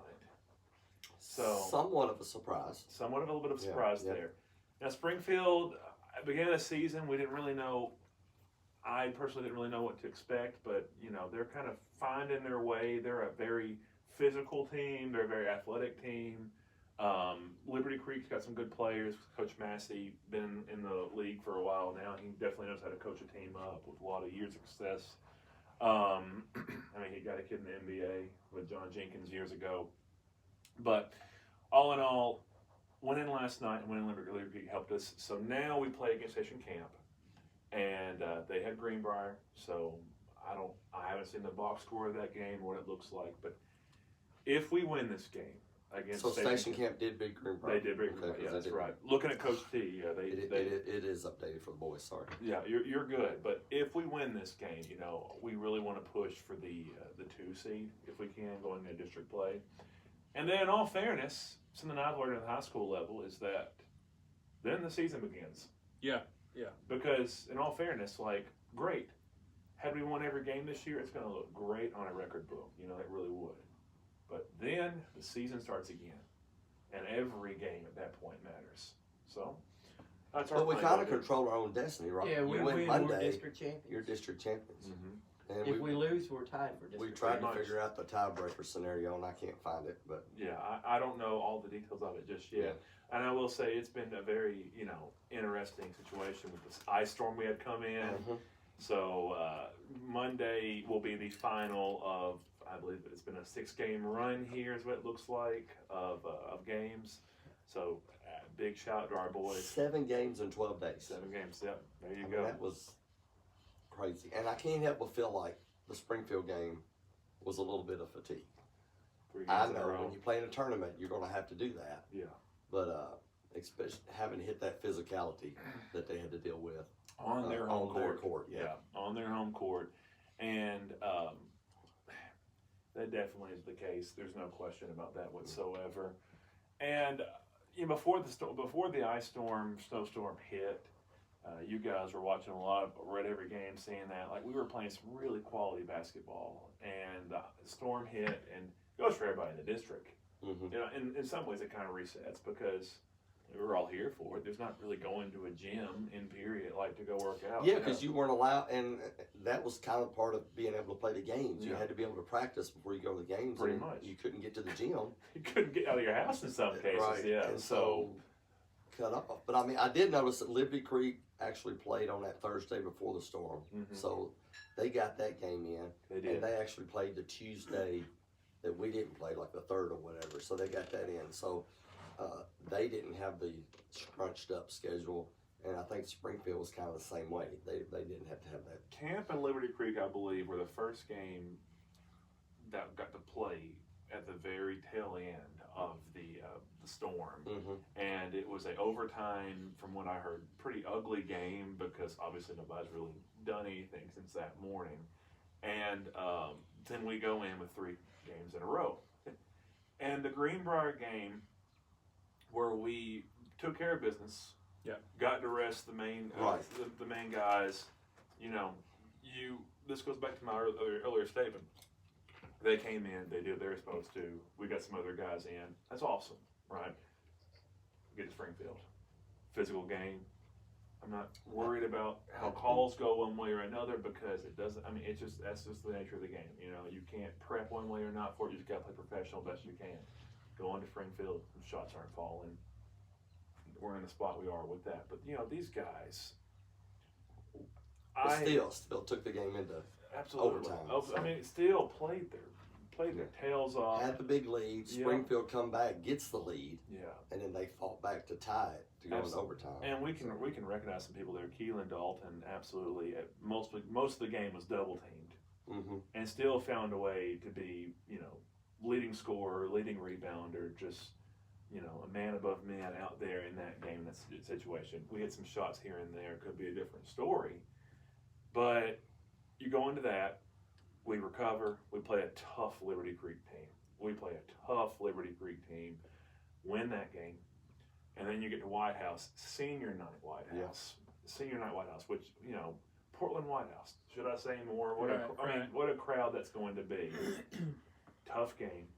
Calls go all kind of different ways, whatsoever. It is what it is. I agree. Hit some big shots. Keelan ended up with 9 points last night, if I'm correct. Him and Quentin Totten had the same amount of points for that. Nate would be our leading scorer, Tristan at 14. But something with Keelan that if you saw last night is that even if he wasn't the leading scorer in the game, his rebounding, Right. you know, and that was a big thing we addressed in the Station Camp game. For those that saw it, we were out rebounded. They rebounded the ball, they pushed us around, and it was a wake up call. It was a wake up call, and it was a wake up call that the entire team rose to. So Liberty Creek game, we rebounded with a purpose. There was no more second chance points for them. Mm-hmm. And we didn't shoot the ball, you know, tremendously at Liberty Creek for the most part, but we rebounded well. We go into White House, taking care of business early, but senior night, weird things happen. They get hot, they fight back, and we end up winning by 6 points. Mm-hmm. And now, what I'm really excited about is we're off today. And that goes for all the guys. Like, they get to be home or, you know, hang out with some friends and relax. And we're talking about my bowling guys about mental stuff. Sports are mental. Sports are a mental game. And this lets them kind of relax a little bit. And then we'll get back to it and get ready for a big game against Station Camp, you know? Yeah. Last year splitting with them, you know? So. That's right. Y'all talking about tiebreakers? So this is what I got from the TSSAA. Mm-hmm. They don't regulate the tiebreakers for district. The district teams themselves. So it states. So Coach Ferg's the guy to ask. So It tiebreakers would for the be. district seeding are generally determined by the district-specific rules established by the schools within the district before the season begins. Now, the normal process I'm hoping it's overall record. would be head-to-head record from the teams that are tied. And it goes to the record against the highest seeded team not involved in the tie. That makes sense. And then point differential, often capped per game. It's the general, Right. but it's going to actually be determined by all the coaches in the district during the district meeting before the season starts is how they determine. So if they did that, Springfield will be out because they got beat by Greenbrier, They did. which would be like that would push them You're right. way down. Yeah, but that's not where they start at. They don't start at the bottom. Like if you got two teams tied at one We're and gonna have two, 3 if we then lose. they go by the record of who's in third. If you got 3 teams tied, they'll say, okay, how did y'all do against that team that's in number 4? Because that's the next common team which would be Liberty that's Creek. not in so the it's not tie. adding them all up. No, it's that next because Well, you're the we stat had that man. a Which couple one years will that ago with Creekwood. There Absolutely. was a 3-way tie with us. I believe it was Greenbrier and Creekwood. And we had beaten Creekwood, I believe, twice already that year, if I'm correct. And then It had to do with something about how we all did against White House. That's right. And Creekwood had a great team. I was at that game, and that was a tough loss. Creekwood had a great team, and I believe that loss was the game that kicked us out from going to was it state or sectionals, if I'm correct. One year we That would lost. still That was a put sectional Springfield game. out then because they got beat by Liberty Yeah. Creek. So I mean, it's a very interesting look this year. But at the end of the day, however the die may cast, I will say that we got camp on Monday. Yep. And we got to. Win that game You and hold don't you worry hold about your own destiny within your hands. Yep. I mean, at the end of the day, we have no control over anybody else in the district but ourselves. And it's good to have control. Uh-huh. You're right. If you win, you're in. Yeah. Instead of waiting, Right. Absolutely. hoping you win, and then Yeah. waiting for someone else to win. Just like football a couple of years ago, you had to wait to see what everybody else did Yeah. because you needed help, and it didn't come. And like I so- said last night too, it's a good district. Minus Greenbrier. Yeah. I mean, from White House up to us, all those teams on any given night can beat each other. Yeah, and It's a pretty tough district for sure. it says a whole lot when Greenbrier's Greenbrier, and that's one thing. Who knows in a few years what they might be. I think a lot of their coach, I really do. But you go from Greenbrier, and then you put White House, and White House by no means is an easy win for anybody. I mean, they've a couple calls here or there, a couple Yeah. buckets here and there. We lose last night. Yeah, and that's the thing, though. And they have a great coach. They have Coach Lowry over there at White House. For those that don't know, I mean, he was very successful at Hunter as their middle school coach. Sisk, who's over at Beach right now, was looking to be maybe Mr. Basketball this year, played for him in middle school. So, Coach Lowry, very, very knowledgeable coach. And from there up, you have Liberty Creek, you have Camp, you have ourselves. I mean, it's a tough district. But that's why Coach Ferguson, beginning of the year, we schedule so many just tough games. I mean, you don't play Gallatin, even though Gallatin's down a little bit this year. You don't play your Gallatins and your Hendersonvilles unless you want to see what, a next level is going to look like. You don't go up against Upperman Yeah. and play Mr. Basketball, even though we lose that game. But you don't play that. And in the summer, you don't play, Riverdale and other teams that are a much bigger school than we are without preparing yourself for later on. And on Monday, on the other day we got our butts kicked by Camp. We didn't play well at all. And we are going to go into this game hopefully fresh, prepared, and holding the cards in our own hand here for sure. Only defeated Station Camp at Station Camp one time. Is that right? Last year. And that was last year. So that was my first year on Didn't staff. want to That throw was a that funny- pressure out there. Sorry about that. That's No, no, no, pressure. it's fine. No, We're it's- on a streak now. It's going to be. We're not going to lose down there. No, We're and good. it's not about. I mean, like it's history. It's one thing, but history is in the past. Like I'm here in the present right now, and what I will say about last year, that was a really fun, and stressful game. That was a great camp team. That was a very, very good camp team. Yeah, they were awesome. That was very similar to us. So the previous year when they had Runyon and they had Braden and they had a few others and we were a very quality team, Camp was right there with them. Yeah. With a junior-led team by that point. And then, we graduate Chase and we graduate Braden and JoJo and all of them. And now some new guys step up for us and Camp brings their guys back and they're a tough team. Well, now they've graduated and they're still a tough team. Yeah. Because at the end of the day, it just comes down to a lot of coaching. Mm-hmm. And, there's great coaches in our county. Yeah, I think so. And the On amount both sides. on both Girls sides. and boys. On girls and boys, yes. Shout out to the girls' side. Liberty Creek's very, very good. Very, very good this year.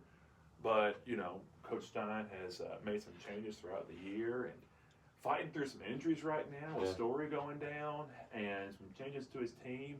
and he's got his girls competing. You know, that's right there. It is really fun to be a Portland basketball fan right now. It is. You know, I grew up in the Corey days, and everyone talked about how great that was. And then I played in the days where we didn't really talk a whole lot about it, but you came out to go watch John Jenkins play. I've always been told, like, I never like live in the whole like, oh man, let me tell you about no. Like I played, I had fun, that was great. But our biggest two crowds we had when I played was camp when Jenkins was here, and then White House. They had a player named Roger Gaines at the time, and tremendous White House team. And since then, last what do you say, like 8 years, something like that. It's been a lot of fun to watch Portland basketball, and it's going to be a lot of fun to watch Portland basketball at Station Camp. I'll say that for sure. I'm looking forward and we to had it. mentioned the reason we keep talking about it. We want to have that 1 or 2 spot, Absolutely. and you hate to lose it from a tiebreaker standpoint. Yeah, you don't want to. Because John said it many times, and he's right. You get having to play, if you get the number 1 or number 2 seed, you're automatically going to be in the region. Yeah. Because you get that bye, so you're already in the Final Four. Gives you that safety You have to net. play that opening round game.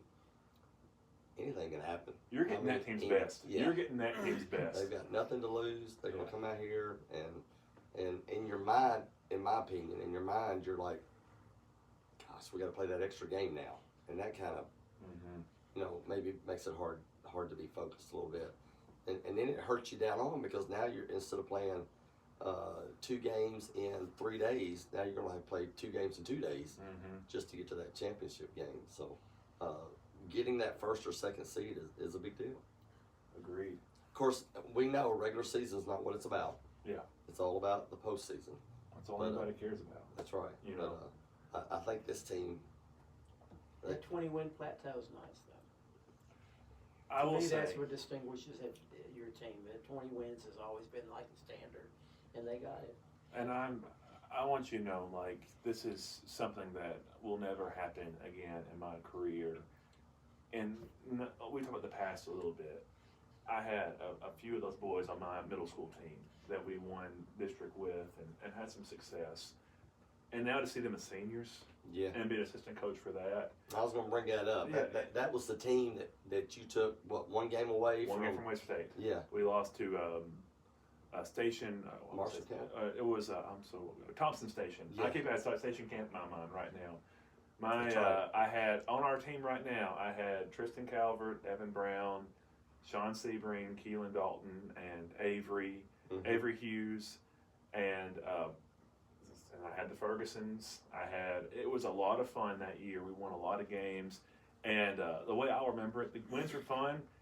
It was the season after the COVID kind of stuff died down a little bit with our regular, and because the first year I had them, it was like we'd play a game and a kid would sneeze and we missed 3 games, you know. So, and the next year they were all 8th graders and we have some fun with that, and we're 1 game away. And then when the job came here, and I got to be on Coach Ferguson's staff, I was like, that's awesome. I get to help coach those guys that I had when they were in 6th grade again in a different role. And that's what I mean. Like, once they graduate, the current sophomores right now are the last class. I'm sorry, the freshmen. I had them as 7th graders. That'll be the last class that I would have coached in middle school. And I'm like, in some ways, I'm like, well, it's kind of a chapter for me personally. It's kind of closing. But regardless, I will speak. What quality kids? Looking at that, and I'll just name a couple. We could go through the whole list. Sure. Did you see in that 8th grade run? Did you see Keelan being as strong as he is, as such an inside player that he is now? And could you see Tristan growing 8 inches and being the lane driver that he is today? So, and the shot maker. Interesting enough, the MVP for our team that year was Evan Brown. Really? A good Because point. he was the point guard. Yep. A You're good right. point guard makes any team go, especially a middle school team. Keelan. So interesting enough, when we got Keelan, and he didn't play 7th grade year, but he came out 8th grade year. Athletics already had that, leaping ability, frame, had all of that already. we worked that year with him to help him get a little bit more of an inside presence. And we discovered about 2 or 3 games in that Keelan played really well when Avery started with him. At the beginning of the year, I would bring Avery off the bench for Keelan because at that point, Avery had been playing basketball. I think that was his 2nd year ever. And Avery was still becoming the Avery that we loved watching on Friday nights. He was a very good athlete. But once Avery, and I know it's a question about Keelan, but they go hand in hand. They go hand in hand here. Once Avery figured out that basketball doesn't have to be very complicated for his position, rebound the basketball, be strong and go up through anybody around me because I'm stronger than anybody on the court, and play that game. It let Keelan work as athletic as he possibly is. We started moving him to the top of the key, to the free throw line, and letting him kind of attack and rebound.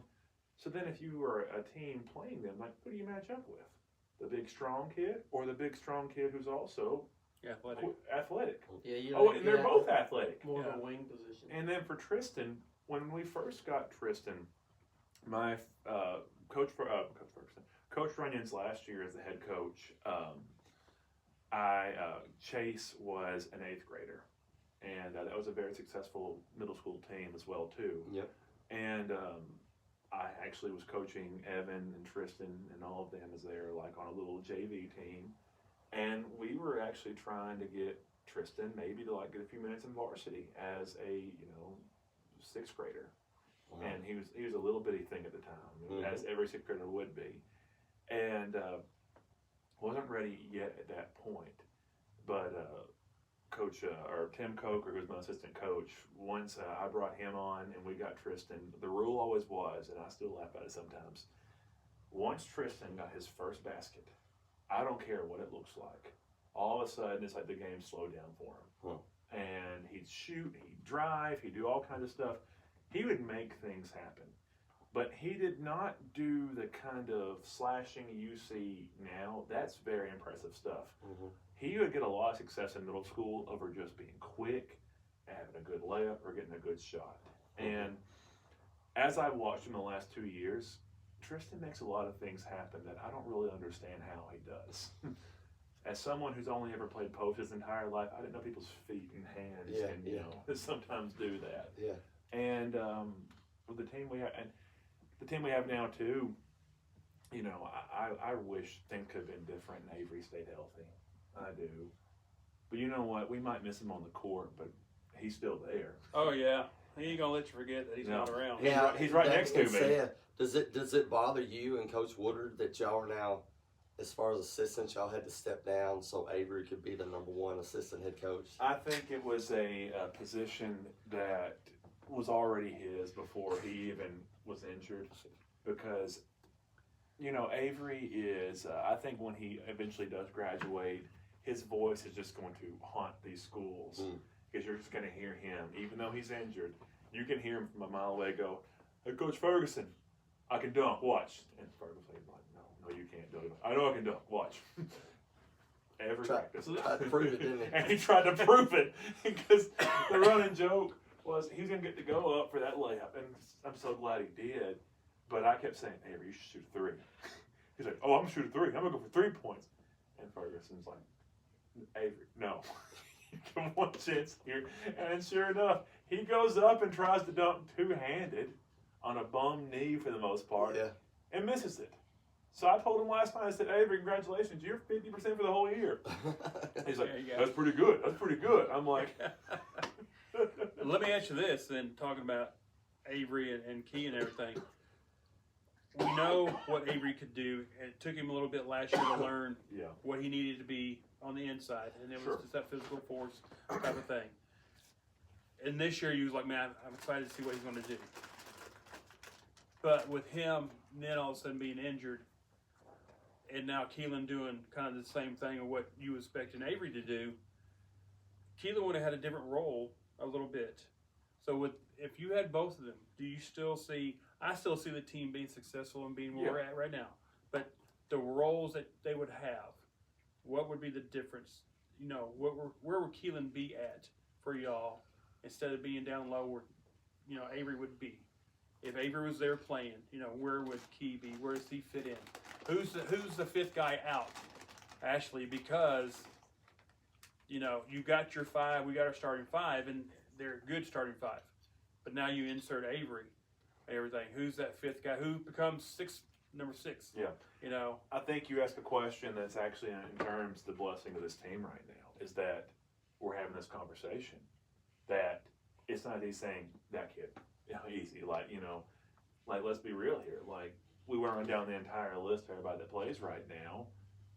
You can make a case for every single one of them. Yep. Like, no, we don't touch this person. We don't move this person. But let's look at this question for the certain scenario for where it is. Like, what do we do if Avery is able to play 100%? Who moves around? And let's say the season hadn't even started yet. Let's look in the summer. We had a couple of different lineups in the summer. I will say that Quentin's really stepped up this year. Wow, yeah. He's definitely stepped up this year. Right around the Upperman game afterwards, around Thanksgiving, Quentin had a couple of games where he just came off the bench like as a firecracker. And he would shoot the ball well and make some defensive plays. Evan Ferguson growing the way he has in the time we've had with all the basketball he's playing, he just eat, breathes, and sleep basketball. So I don't really know who would be moved out of what position now because, quite frankly, the last time we saw that team would have been the summer when Avery was not out, Right. going to colleges and getting looked at like that. And the Avery we saw at that time frame, I would say, was still football Avery. And for those who were unaware, when our football boys come back from playing football and join the basketball team, they're physical. Yeah, they're physical. So they don't really look like basketball players until maybe you guys would say, December or something like that, Yeah, maybe, is when they start looking like that. So I don't really know who we would move and what we do well or what we would change. But it would be a very interesting case. We played a lot of successful games last year. It'd be a good thing to have. It'd be a Yeah, good thing I to just have. think it would add to different aspects when you rotate around. Sometimes you need two bigs. Yeah. Yep. Sometimes you don't need any bigs. You need 5 athletes. And So to me, it would just add to the depth Coach, and dynamic. it Nobody would be out. nobody would be out. I There would mean, be- there would because be more going rotation. 7, Yeah, I was gonna It's say tough. you make the comment all the time. We got a strong 6. Yeah. And Yeah, or put- 7, and 7, everything. But because now with him in there, you that would would be have a strong 7. 8. Yeah. So if you bring Avery in, let's talk real quick about what you're going to get with Avery as someone who's watched Avery throughout his career. You get Avery, you're going to get a rebounder. You're going to get the rebounder. And you're going to get strong defense. And let's say in particular that we have Avery last night at White House. What does that look like different? Well, that matches up with them really well that matches because up. Holmes and Taylor, because they had a little mismatch going on Absolutely. height-wise. We did a great job neutralizing because Nate is a dog. I mean, He is. dude, he was a head shorter 100%. than who he was guarding, but he guarded him fantastic. But it would nice to have somebody equal in that, so that would have worked out really good. We'd have matched up with the White House really well with both of our bigs in there. And you make the exact point that leads me into this, is that you put Avery in. You're not going to use Avery tremendously to guard anybody outside, but if you have a big inside, that could be Lewis, that could be Holmes, that could be throughout the Thinking about county. the Heritage guy. Heritage game, Yeah, yes, yeah, against there. Avery. Oh, his name's Avery. Ironically, Avery Coles at Yeah. Heritage as well too. Yeah. You match Avery up on that, then you go, okay. Well, and what do you do with Keelan? Well, Keelan's got a lot of He could- speed. Yeah, he You can play a lot of spots. What you risk with Keelan, though, if that's the case, is that if he matches out top, like, yes, he can guard those guys, but you got to keep him out of foul trouble. You got to Right. have him on there. But I will say, going back to your question, when Avery went down, I will say somebody just kind of filled that spot a little bit, and you mentioned him, would be Nate. Nate's a guard, but Nate's strong. And Nate's your Nate- defensive guy. Nate- He's your stopper. He's the captain. Yeah. And, you put Nate on Holmes last night. Now, did Holmes have a pretty good game? Yeah, Holmes is a big, strong player. 100% he is. But Nate got in there and guarded both Lewis and guarded both Holmes. Best he could. Was it successful? We won. I thought it was successful. I thought he did a great job. And, that's the thing, though. It's like, we won. He did a phenomenal job. And, I think we will, from this point forward, always go what could it have been with Avery? It's like, I don't know. I mean, there's a lot. It's a very interesting question to ask. It would be very good for our rotation. It would be very good for our rotation. We've been fortunate for some games here. I will say something because he's my little cousin, so I don't mind mentioning this. That would definitely bump probably Will coming in a little bit here and there as a junior. And there's a few games this year when Keelan gets into foul trouble that you'll see Will Cottle come in, and what a phenomenal young man he is as well too. And there's been some games we've actually worked a little bit high-low with both of those, but it would be a really interesting matchup out there. It would be. And after the way Avery played in football, coming into basketball, as physical as that is, man, that would have been something to see. Yeah. But regardless, this team adapts. Yeah, this team adapts. That's a shout to Coach Ferguson right there. Yeah. That's you don't lose somebody like that and go, oh, okay, well, who's next? But you gotta love how the kids responded. Sure. The ones that got the chance to get in and start playing more time because of the issue that y'all had. And Absolutely. that's what you always want. Even no matter what sport it is, you got someone going down. It's always who's next up. Right. Like Sitnor got a lot more minutes, I believe, because of that, and he's earned them. And I he love definitely contributes. I love the way he defense. plays defense. Yeah. Great defense. long arm. And that's the same way But with Lindsay with the girls. I Right. love the way But she he's comes the and one plays guy the that I way think she plays probably defense. benefited from the misfortune of Avery not being here. I think it gave him more time. Yeah. And I personally, and I don't question Coach Ferguson because I think he's one of the best coaches we've ever had up here now. Oh yeah. I personally would like Cottle get a little bit more time. Yeah. Just for like last night's kind of scenario, just to see what he would do with Coleman. Yeah. And put him on Holmes and Absolutely. see. And that big body's huge in that lane. They don't have to do a lot, but they just got to be there. That's the girls' game. 3 years ago, that was their weakness. We had nobody that could fill that in the lane void. And then Humphreys, remember, she filled that hole. And then now Bradley's learning to fill that hole. But that's what and like I said, I'm not questioning. It's fun to talk about stuff. But I think, like last night, would have been a good time that we'll see how that fit in there. And because he's a strong kid, he's physical. And Coleman, I like him a lot, but he don't like to get bunched around him too much. No, he doesn't. And interesting enough, though, is if you are excited for Will or anybody else, it's going to be next year, that's for sure, because one of the 9 seniors. Yeah, 9 seniors speaks very loudly. I can't remember a basketball team with 9 that many seniors. It's kind of interesting. Last night at White House, they had a senior night. I think they had 3 guys who were seniors. Yeah. It's okay, here's all of them, all quality kids for that matter. For last night, looking at some different situations like that, the game was where it was. I think everybody was kind of playing what we needed to do. I haven't looked. My goodness, I teach for a living here. Looking. I'm just gonna say it. I haven't looked at the film yet. I'd like to go back and see a couple things. I am sure Coach Ferguson's already seen it a couple times already at this point, but definitely interesting going into this. I'm so excited for this camp game coming up because they kicked us around the block last game we played them. That's right. And since they did that, I hope it just spoke to our kids that not again. Yeah. And last night we rebounded so well. We hit free throws down the stretch so well. And we hit free throws What, last 10 night. for 11 in the fourth quarter? I mean, that's huge. 100% it is. That's a lot. I mean, and the thing about free throws is, that is the most mental shot in basketball. It is. I mean, Too much time to think about it. it's too much time to mess it up also. But that's the one you got to make, though, because that's the one that's not contested. But that's the one that no one's going to question you missing it but yourself.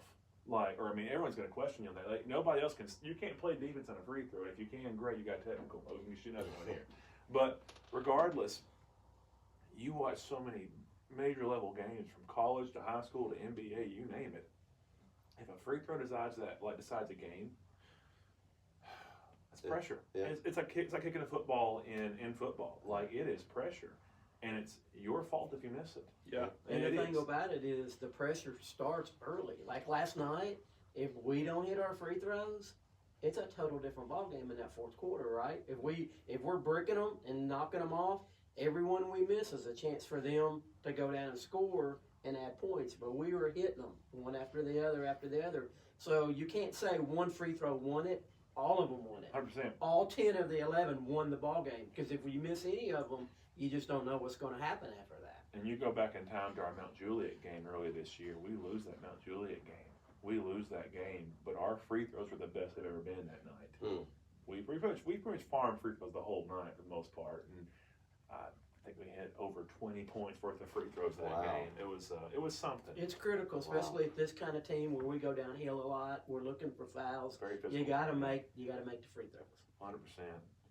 So So recapping real quick, we win Monday night versus Station Camp. We're number 1 seed going into the district play, Champions. and we're district champions. Going over the girls, I think we figured out they're number 2 seed no matter what. Is that correct? Because you were saying Yeah, I due think to they've got it now. I don't think Liberty Creek's lost, have they? They have They're not. they're Yeah. 8-0. If they lose the last 2 games, which was the Well, other Liberty night. Creek's 5-3. I don't know if they won last night or not. Who they played? Springfield. They won, I'm sure. So So if That's we what we lose, was we tie thinking. with them for that second spot. And I don't know the head-to-head deal. That we beat them twice this year. Well, we're But, playing on Monday. Oh yeah, okay. So we beat them. We've lost Yeah, once. That's the second what I place saw. game. That's Yeah. what we mentioned last We night. That's gotta why I win was that asking about the Station Camp game. I never did hear a final on that score with Station Camp and Greenbrier but for the girls. Oh, De- the girls. definitely- It's not listed. if you're a basketball fan, definitely got to make that trip down the Yeah, it's an easy Yeah. trip down the ridge. No yeah big down the deal at all. ridge. Head over to Station Camp, support. I tell you what, I really do enjoy being around the broadcasting again. Is seeing the crowds that we bring out at home games. It's nice, but I think we had more people there last night on our side than White House did, and definitely had it at Springfield on that Saturday, and able to sit there and go to other places and see what we bring crowd wise. I think we travel well with Well, and with Portland, the like people. I said many times, when you start winning, you become a rock star. And they're And, real. They support you, period. But they really support you when you start winning, And and it's kind of fun. I really do love this town. I've been very blessed to say that I went to school here, I played here, I came back, I teach here now, and nothing makes me happier than looking up in the stands and just seeing fans. Yeah. Who could be doing anything else, and I'm not even referring to just the parents. I mean, just people who came to the Yeah. game and but thank you for all the families that come out, obviously, too. We appreciate y'all. I'm glad you're there. But we have traveled really well this year, and we traveled well last year. So if you can, Monday, it's going to be loud. It's going to be fun. It's going to be, make sure you take some ibuprofen with you for after the game here, because it's going to be really Make sure you got your national anthem lyrics. Remember? Yes. We have to sing it. Brian Barry bailed everybody out last year because nobody was singing it. And the other thing, the biggest compliment that we get with this show and with the broadcasting is that Mom and Dad couldn't make it to the game, but they got to listen to it. It's been great. Mom and Dad or aunt and uncle out in Arizona couldn't sit there and come in, and they're so glad that they can just get online and be able to listen to the game and all that stuff. So that's, for me and talking to the other guys here, that's the biggest thing that we get out of it, is to be able to bring that to you. And I know, That's awesome. we changed to a different format. We've had some issues, at the start and everything. We're starting to get all the bugs kind of figured out here and there. And the next big thing for us is trying to get it to go live. And that's still a big step. It's not as easy what people think it is, and everything. But it's nice to sit there and go, hey, NFHS, you hear our voices, or you hear their voices. I think Kyle was looking at scores on Coach T and everything, and all of a sudden it had Portland versus who was we playing? Was it Station Camp? Mm-hmm. Was the other night when you looked at it and you clicked on that game and it had Portland Sports Network. So if you went to Coach T and looking at scores and you clicked on the game, they they linked to us to where you could hear the broadcast, and everything. And so, that's a big thing. I'm glad to be a part of that somehow, some way, and everything. I know it's these guys that are talking and everything, but just to be, to have Kyle call my name out, it's exciting for basketball. So, but it's also fun to bring y'all in. Like I said, this show, we can go 2 hours, we can go an hour, we can go 3 hours, but We can't go 3 hours. I gotta go home. I gotta change my little light out in the back porch. It's shorted out. It's gone. But it's good to have y'all come in. I want to thank you again for bringing the bowling team on. They're great. It just gets me excited to where we can, get y'all back in in the fall during the season and everything. And Come to a game seriously, this year, seriously, Yeah. That's one thing that we enjoy about doing this is we decide what we're doing, and so if we I'll want get to you sit scheduled there, in August. Come on out, be a good game. We'll it might not be all three of us, but we'll make it down there somehow. that and, last game be a and do fun it. one to see. It's like I said, we're trying to hit everything. We're talking about going out to the youth over in Richland and doing a couple of youth games over there. The Longhorns game. We found out yesterday we are sponsoring a 12 and under baseball team. PSN is. Really? Okay.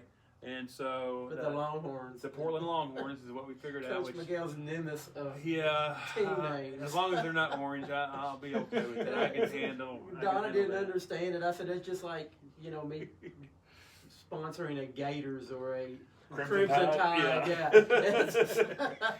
Any name but that name, please. We sat there and we just kind of joking on that. We'll come out there one morning and make sure we broadcast maybe the Longhorns game and then maybe catch another game or something, and just, hey, coaches, give me your roster and start telling parents, start emailing or texting family, and we're going to go YouTube live. And, yeah, there you go. We're going to hand out those. Yeah, we got to go watch the bananas because that's their. I'll go get this.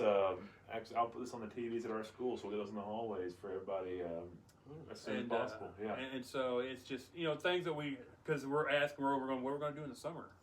High school don't do anything in the summer, and we got youth sports. It's not just about the high school; it's about the youth stuff too. We got summer games, and so like I said, we're available, and it gives us more freedom doing the podcast version instead of the radio and everything, and it just makes it all easier for what we're doing. And yeah, we made mistakes, and we're still learning and everything. We're still trying to get to where we're not have a hot mic on FHS. That was, we found out the other day, everybody started getting texts, hey, we can hear you during commercials on FHS. Didn't think about it. The okay. key is I have a full-time job. This isn't it. Exactly. So there's, we're all excited and hooked up. Hey, we're going on it, but we didn't think we're always on it. But I got a little box sitting on the front porch right now that as long as we remember to push it, we're good to go. But like I said, we're learning. We're learning here. We're trying to get, we have to add things slowly, and we're going to get better at it. And hopefully, it gets to the point where it's nice to go down and go to YouTube and go back and go, oh my gosh, 85 people looked at the podcast from our Saturday show. There's we've got 300-400 subscribers to PSN on YouTube and everything. It's just it's growing. And I know it's going to continue to grow and everything. And it's just, I'm glad everybody's kind of bearing with us as we're learning, as we grow and everything. And we're making the mistakes and trying to correct them and everything. With that being said, though, we were hot mic many, many times the old when you were doing it. Yeah. And people just wouldn't even be in the studio to broadcast the thing for us. So, but we are working to get better. That's our goal. There's a lot of history of sports in this little town.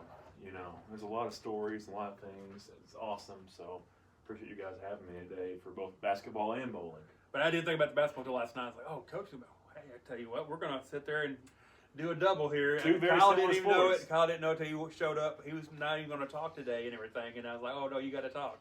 So I appreciate you, Kyle, for doing that and everything. But, again, appreciate Coach Meadows for coming out and doing this.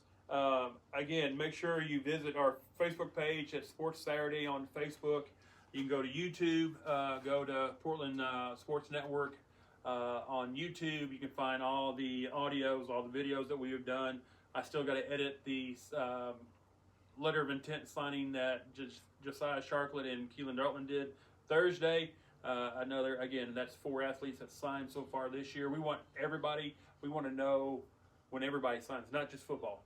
Yeah, I know we're going to do Zoe Thornton signing in the next month or so. Whenever she signs for Lincoln Memorial for track and field, if there's anybody else, just get us a message, and we'll get over there and we'll try to get it on video and everything, and so we can get it up on YouTube, because it's something special. That's really something special. Absolutely. No matter what sport you're doing, no matter what level college it is, it's something special to be proud about. And also, along with the Facebook page, YouTube page, you can go to www.portlandsportsnetwork.com. That would also get you to LinkedIn, to wherever else that we're going to do and everything like that. But again, for Coach Almendares and Kyle Eden and Coach Thayer, thank you again, Coach Meadows, for coming. And as always, go Panthers.